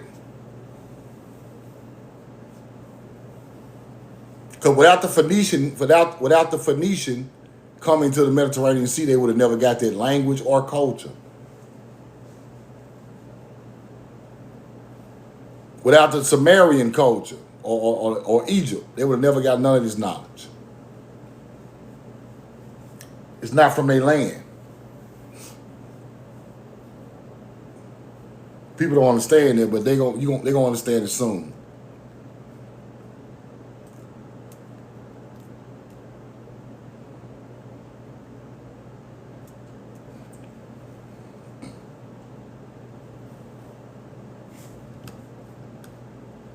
They're going to get it soon.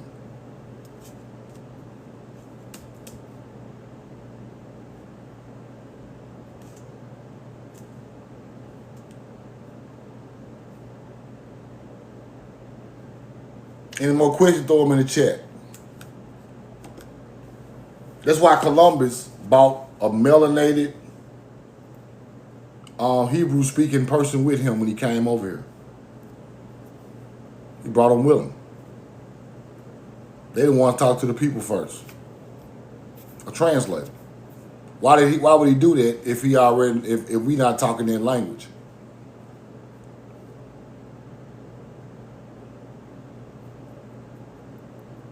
He knew exactly who he was, Coco. You're exactly right. That's why I keep showing y'all where the melanated Indian in the Southeast come from. That's why I've been on that lately, because that's what we need to learn. Where does our culture come from before we were American Indians, right? In the Southeast. I'm showing it to you. It's deep. It's deep. It's a lot of information, but we gotta learn it.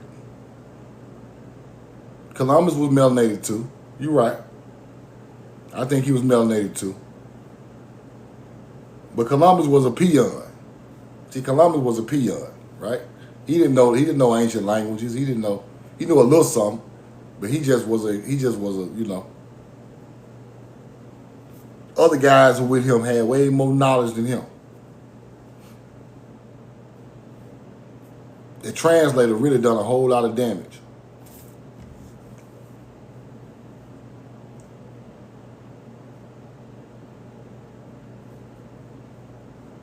The translator the one got these foreigners into the camps.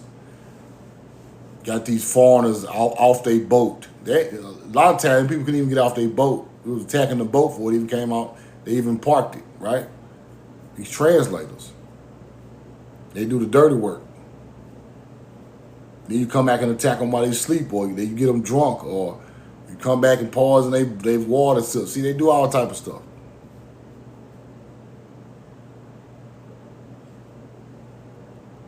You gotta get close to them and stab them in the back.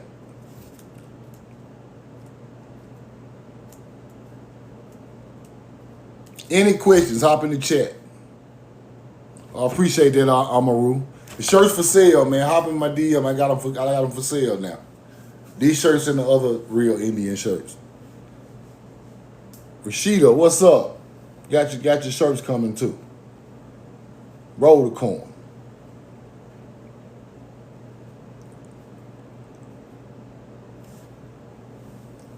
So in overall teaching, right? Ancient culture comes from here because our land is older. That language of the holy people is our ancient language. It's not religious at the beginning. It's an agriculture language. As we grow and get smarter and smarter and smarter and start building boats, right? Because we've been here longer than these other continents. We go to new worlds after floods and things start to happen. And people start to come over here and fight us and stuff like that. So we start to move around. We move around. We land in Africa, Mediterranean Sea. Tigris and Euphrates, different cultures, different time frames, doing Tamari stuff. These languages start to stick with them people. This agriculture, the way they irrigated the rivers and used the rivers to grow crops, is stuck with them people. We mix with them people. After we mix with them, like I say, they run us out, they take over. But them ancient cultures are really just ancient people from Tamari. That's why in the Bible they speak of the languages getting messed up. Because it's our language against a foreign language on their land. Now at the Mound of Babel, not the tower, but the Mound of Babel, the languages are getting confused. Two different people at a trade center that don't speak the same languages. They're not the same people. That's when the confusion come in with the Mound of Babel that became the Tower of Babel.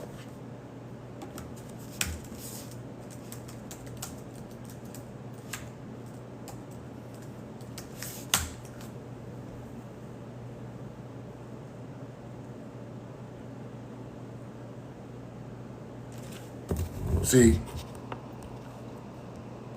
now look where it's at. Archaeological remains of biblical Tower of Babel. Mound of Babel refers to the legendary and archaeological remains of the biblical Tower of Babel. Ancient Mesopotamia. The great ziggurat of Babylon. Ziggurat is mound, people. Ziggurat is mound of Babylon. Now, what makes this interesting is, let's see, can we look at it? See, y'all think everything fake. See, a lot of people on the internet, oh, the Bible ain't got nothing to do with nothing. Boy, these your people built that shit. Them mounds out there. Mounds and palaces in the middle of nowhere with agriculture fields. Right? Farms are mound. Them our people on their land. You get it? This is when you get Genesis, the beginning. This is the beginning of our story on their land. So you got to be able to decipher this shit. Don't just get on here thinking you smart. The Bible ain't got nothing to do with melanated people. It's been taking us out. That ain't enough research, big dog. No.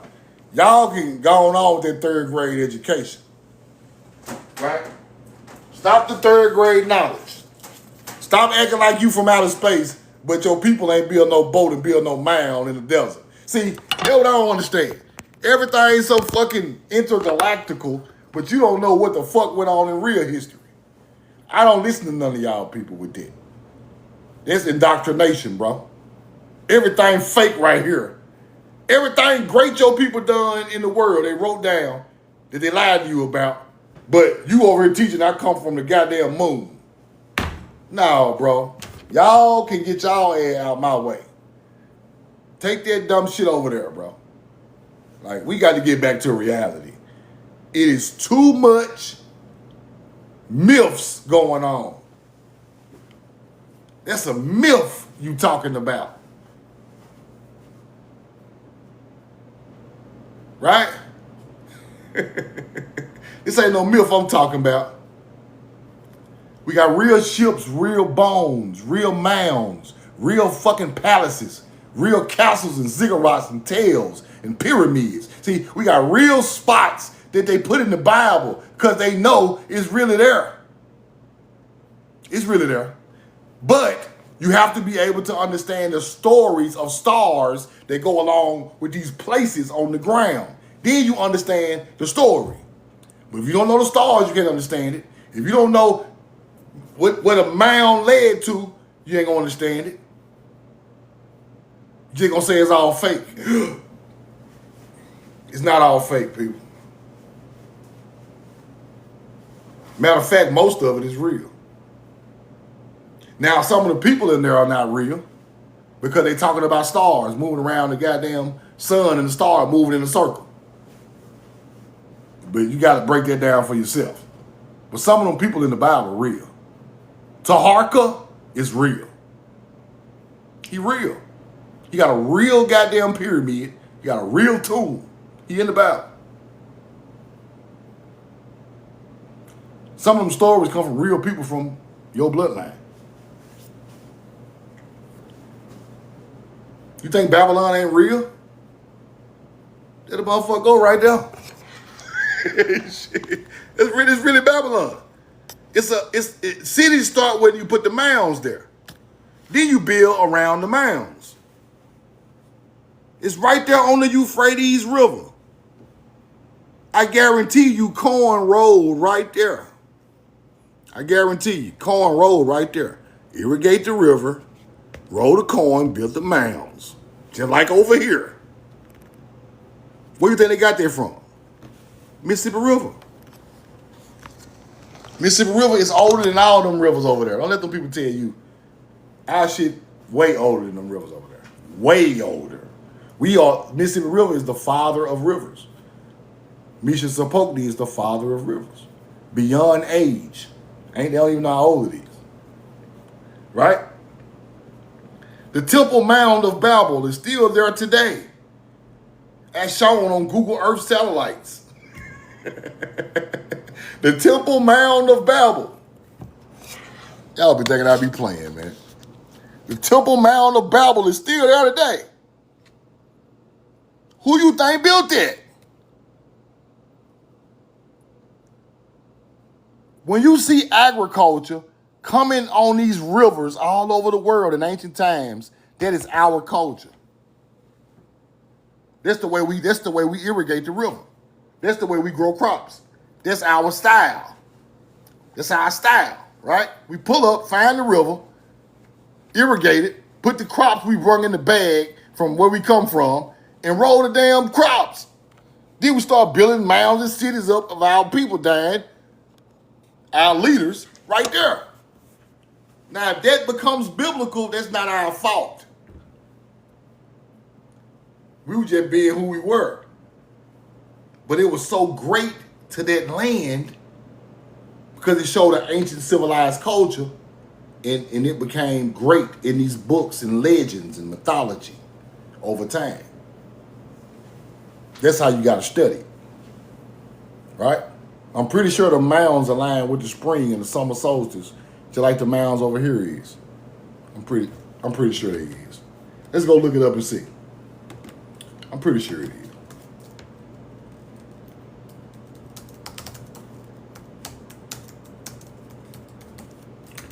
Now this is so old, it can't be number one culture doing this at this time frame. Right?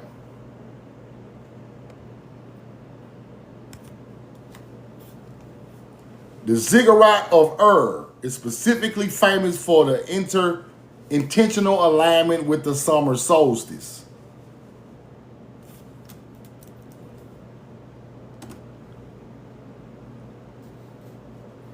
The Tower of Babel. The Mound and Tower of Babel are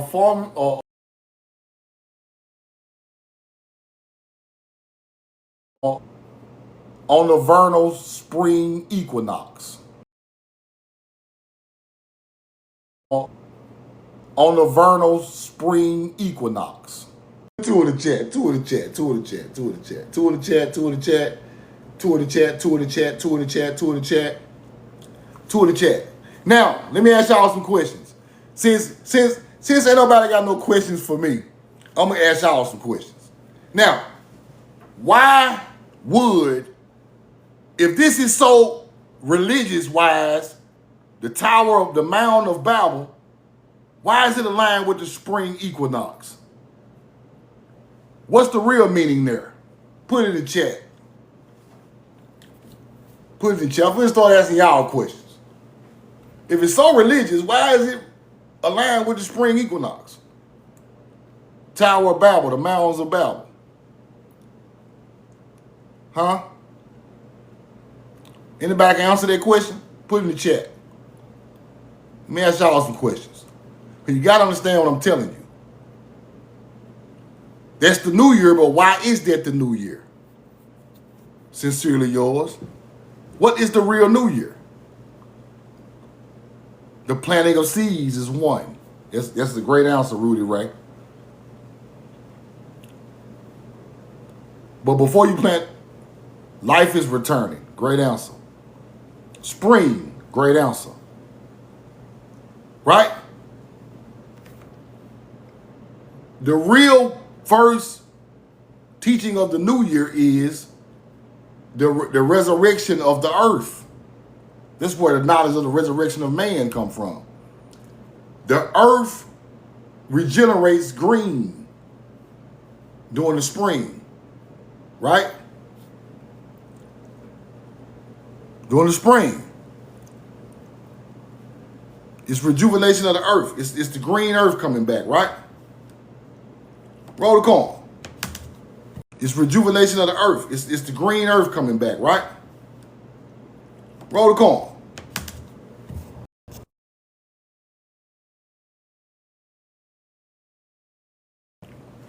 Two in the chat, two in the chat, two in the chat, two in the chat, two in the chat, two in the chat. Y'all hear me? We good, we good, we good, we good, we good. Now, this is not a religious place, people. It's spiritual because a lot of spirituality goes on there, but it does not start off as a Christian place. Do you get it? it starts off as a place that aligns with the spring. Agriculture people created that. The spring is important to agriculture, people. The spring is important to the earth coming back into being abundant for your people. Right? The spring got a lot to do with putting the seeds in the ground. Now, that's where they come from. So when that mound aligns with the spring, and spring stars like the Pleiades and stuff like that align with that mound, it's time to put the seeds out. It's the new year for agriculture. Not for you just to pop the firecrackers and shoot your guns. It's the new year for agriculture. and that became the real new year in ancient times. You get it? We're starting from the beginning right there. Now, Tower of Babel, Mound of Babel align with the vernal spring equinox. The ziggurat of Ur, ancient Mesopotamia, is aligned directly with the sunrise. Aligned directly, Mesopotamia, with the sunrise of the summer solstice. Why is the summer solstice the Ankh cross, the key to life? Why is the summer solstice the key to life? Put the answer in the comments.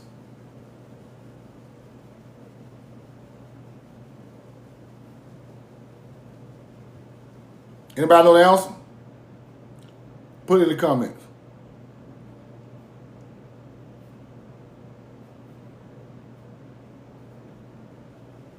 Casey Maker said eat.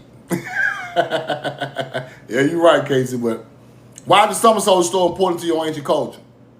It's the harvest time, people. The spring is when I plant the crops. The summer is when I harvest them.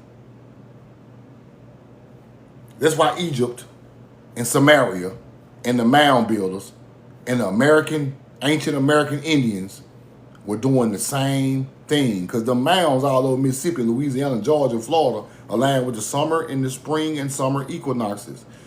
Also align with Cygnus for the afterlife. Or when our people leave, we send his soul with Cygnus in the stars. We align mounds with Cygnus. We align mounds with the summer solstice. We align mound with the winter solstice for the storage of the crops. The winter is important for the storage of the crops. And the spring is important for the sowing of the seed, right? This is where all the knowledge come from, people. It's just that simple. Don't make it sophisticated.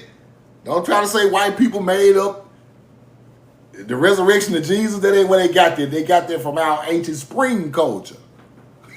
Don't let this stuff scare you. They're going to tell you it's evil and witchcraft and all of that. But our people was farmers. The first farmers created the first knowledge. It's just how it is.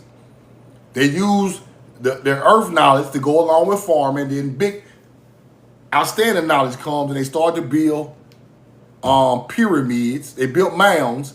Then they started to build pyramids as a representation of the creation mound. It's just an evolved mound. You get it? Now the sun becomes a deity. Sirius becomes a deity. The Pleiades become a deity. Aldebaran becomes a deity. Right? Orion's the hunter becomes a deity. The stars in the northern hemisphere become deities. The stars in the southern hemisphere become deities. Right? Now you're telling the whole star and sun story and stories to teach little kids about the stars. Your descendants. You write it down in copper or on papyrus. Other people find it and tell you a whole alien story. But that's not what that's for. That's a child's story to teach kids star alignments. going into people who don't know the knowledge. Right? So, if I'm telling you a biblical place is a land just like Mounds in America because it's the same teaching, it is not a biblical place. It's a biblical place because they wrote about it, but it did not start biblical. That's what I'm trying to tell you. It started with nature and agriculture. The Mound of Spring. Tel Aviv in Jerusalem is the same thing. The Mound of Spring. Tel is mound, Aviv is spring. The corn comes with their teaching. The corn comes with these spots. They know it. Different fruits and trees and vegetables that don't come from Africa come in these spots. Palm trees, lemons and oranges and pomegranates popping all up on the mound. That shit don't come from over there. We put our seeds right there by our mounds. This is what they call holy lands. Holy lands in the Bible. Stories that come from these mound complexes are biblical figures. Don't you? You see the pattern now? Tel Aviv. Tel is mound, Aviv is spring. Let me show you something, Amaru. Tel Aviv. What is Tel Aviv in the Bible? Let's go look and see.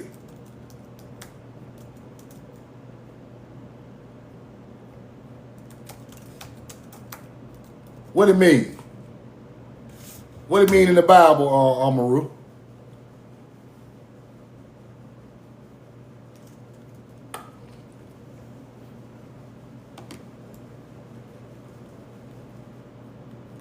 Huh? Y'all know?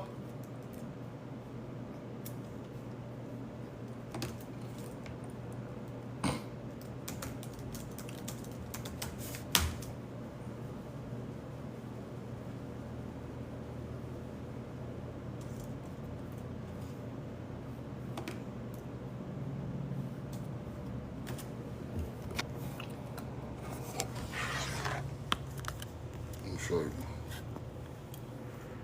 Tel Aviv is Tel Aviv.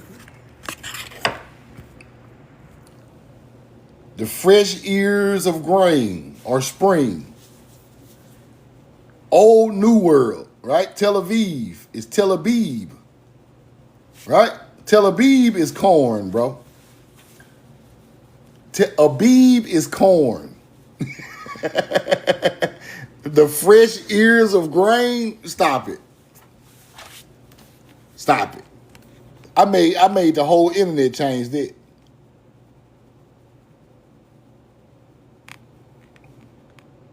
Watch this.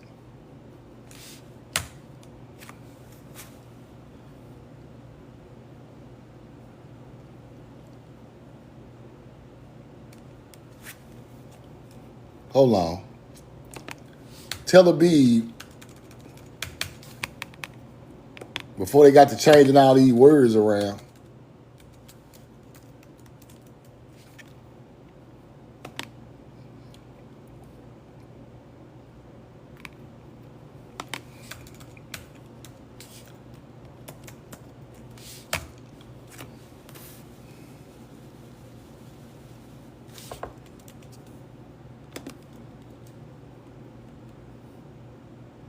Hill of grain. See, that's how they play with you. They don't even want to put corn in here no more. Stop lying. It used to be corn in the Old Testament. They done changed that. They done changing the book.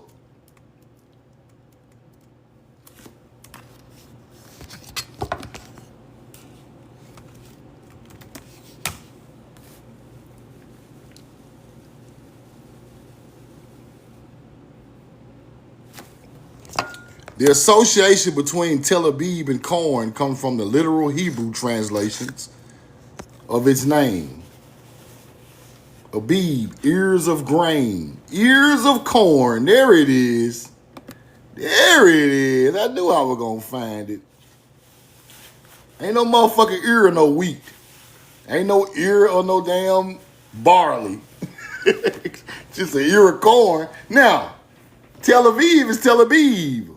The mound of spring or the mound of the green ears of corn. Who the Hebrews is?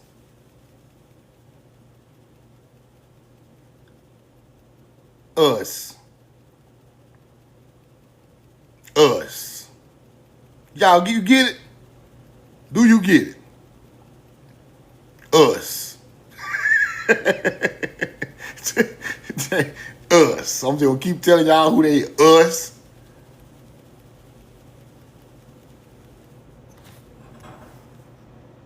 Us. Because while our ancestors left this land and done great things, we stayed here and done great things too. But they tore it all down. Right? Why would you tear down the World's Fair, people? Come on now. Be serious with yourself. Why would you tear down the most monumental buildings in the world if you built them? Do that make any goddamn sense? You gonna build a 8-story beautiful building made out of limestone and pink and blue and granite and tear it down? What kind of hunter-gatherer shit is that? We was over here, them is not cathedrals. Them is not churches. Them is not no government house, the governor's mansion. It is not the state capitol building. That is ancient Paleo-Hebrew buildings built by people look like us who started out as mound builders. They started out as mound builders, people. You think the pyramid is something? Go look at them damn buildings in New York. You really think the pyramid is something? Nigga, we got buildings aligned with the same stars the pyramid is aligned with. The pyramid is not the end of our evolution. See, that's what Africa want to teach you. Why Africa ain't got them same buildings we got in our towns? Think about it. Why Africa ain't got them same beautiful ass Capitol buildings? Because when they pushed us off the land, brand new buildings stopped getting built. The pyramid was the last thing on the land we built because y'all kept fucking with us. Do you get it? If Africa was the motherland, Africa would have all these Capitol buildings all over their land. The pyramid is the middle of the knowledge, people. That so-called Tartarian building, that's the end of the knowledge. Why American cities got one in every city. I can go to a country town and find one. We kept evolving, people. Know how I know? Them buildings are lined just like pyramids and mounds. Cygnus, Orion, same stuff with the buildings. Let's go look at the Capitol building. It's right in your face. You just can't peep it. It's right in your face. You gotta pay a little more attention. They'll blow that up. What's on the front of that building? What the hell is this right here? It's a pyramid, people. The Middle Ages of the knowledge built pyramids. The first one built mounds, then you get pyramid structures, then you get this. But you still put the pyramid over the door. Same teaching. We evolved to build this from mounds. You thought the knowledge stopped with a pyramid? Africa is over there kissing and humping on the pyramids. Africa is kissing and humping on the pyramids. Why? That's all they got. Motherfucker over there humping on the pyramid, dry humping the pyramid. Look, we got shit 50 times more advanced than that pyramid, big dog. I just talk about that because it's a nice thing to talk about our people being on the Nile. It's shit cool. It was the first civilization to do that, but we went farther than that. We were still in North Europe, mound building cultures, melanated people, building. We built Moscow and all that shit. We built that shit. Moscow is called the Seven Sisters City, right? That's the Pleiades. That's the spring. We built that shit. Anything got something to do with the spring, we built it. I'm telling you right now.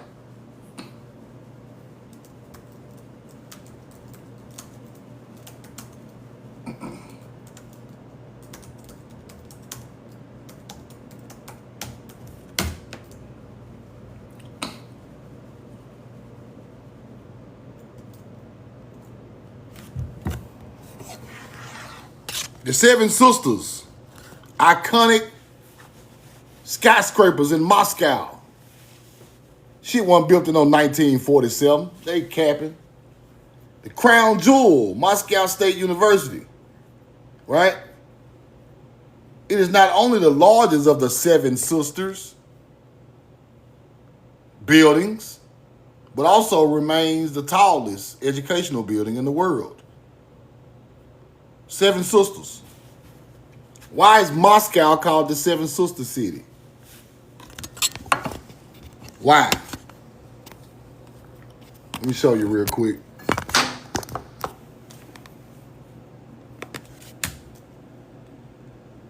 Pleiades, people, is the Seven Sisters.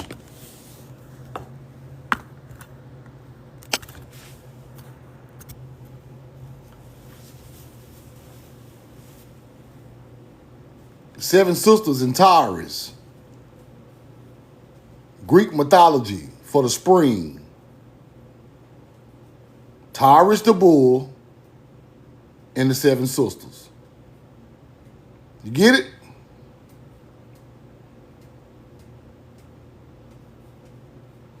Now, the stars are shaped like the Pleiades. They go to Seven Sisters. That's why white people call themselves Pleiadians. Right? Now, this is how the Pleiades is shaped. Right here.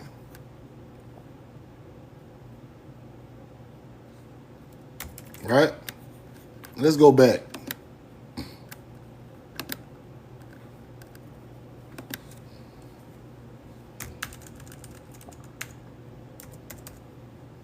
Moscow, Seven Sisters buildings.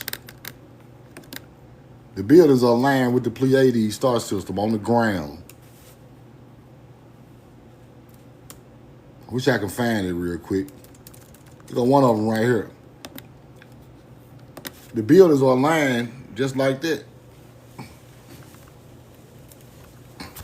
Our ancient culture built this shit. There you go right there. 1, 2, 3, 4, 5, 6, 7.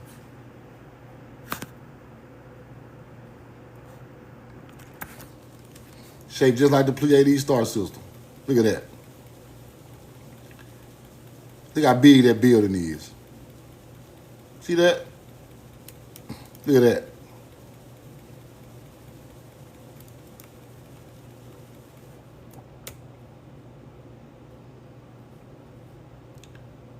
That map of these buildings is shaped just like the Pleiades star system. Now, to understand that knowledge, you must understand the Pleiades aligns in the spring.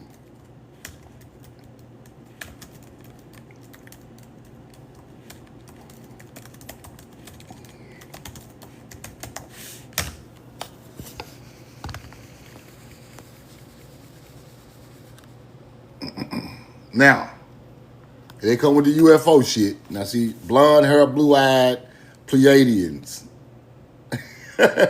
Star seed. See this shit, Cap? It comes from the Pleiades for the spring, right? Spring equinox. It's in the background, right?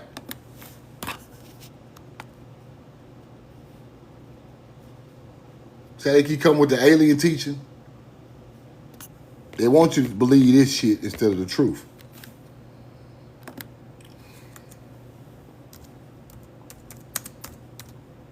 The truth is, Taurus and the Pleiades align. That's the truth. Here you go right here.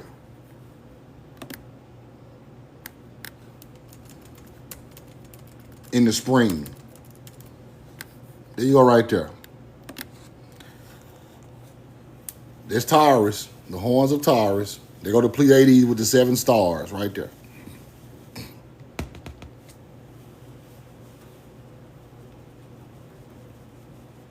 That's the same meaning as Europa riding Zeus's back. You get it? That's where they get Europa from. The Pleiades teaching. Zeus turned into it from a bull, and Europa rode his back, right? Ain't that Greek mythology?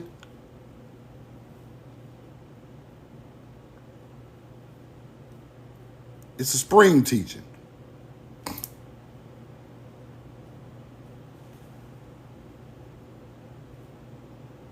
That's where they come from, people. Our people mapped this out for spring, and it became the name of these countries and shit. Don't you get it? You get it now? Now, the bull and the Pleiades, right? Now, let's go look at Greek mythology real quick.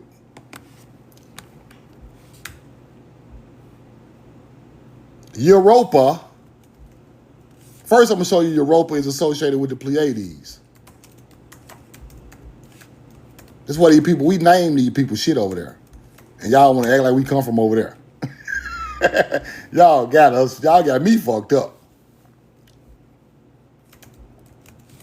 I can teach these other people this crazy shit, but this divine knowledge right here, this over their head. Can't teach me no half truth, right? The Phoenician Europa. Didn't I tell y'all our people were the Phoenicians? Because the Phoenicians are the Sidonians. Right? Who are the Phoenicians? Because the Phoenicians are the Sidonians. Right?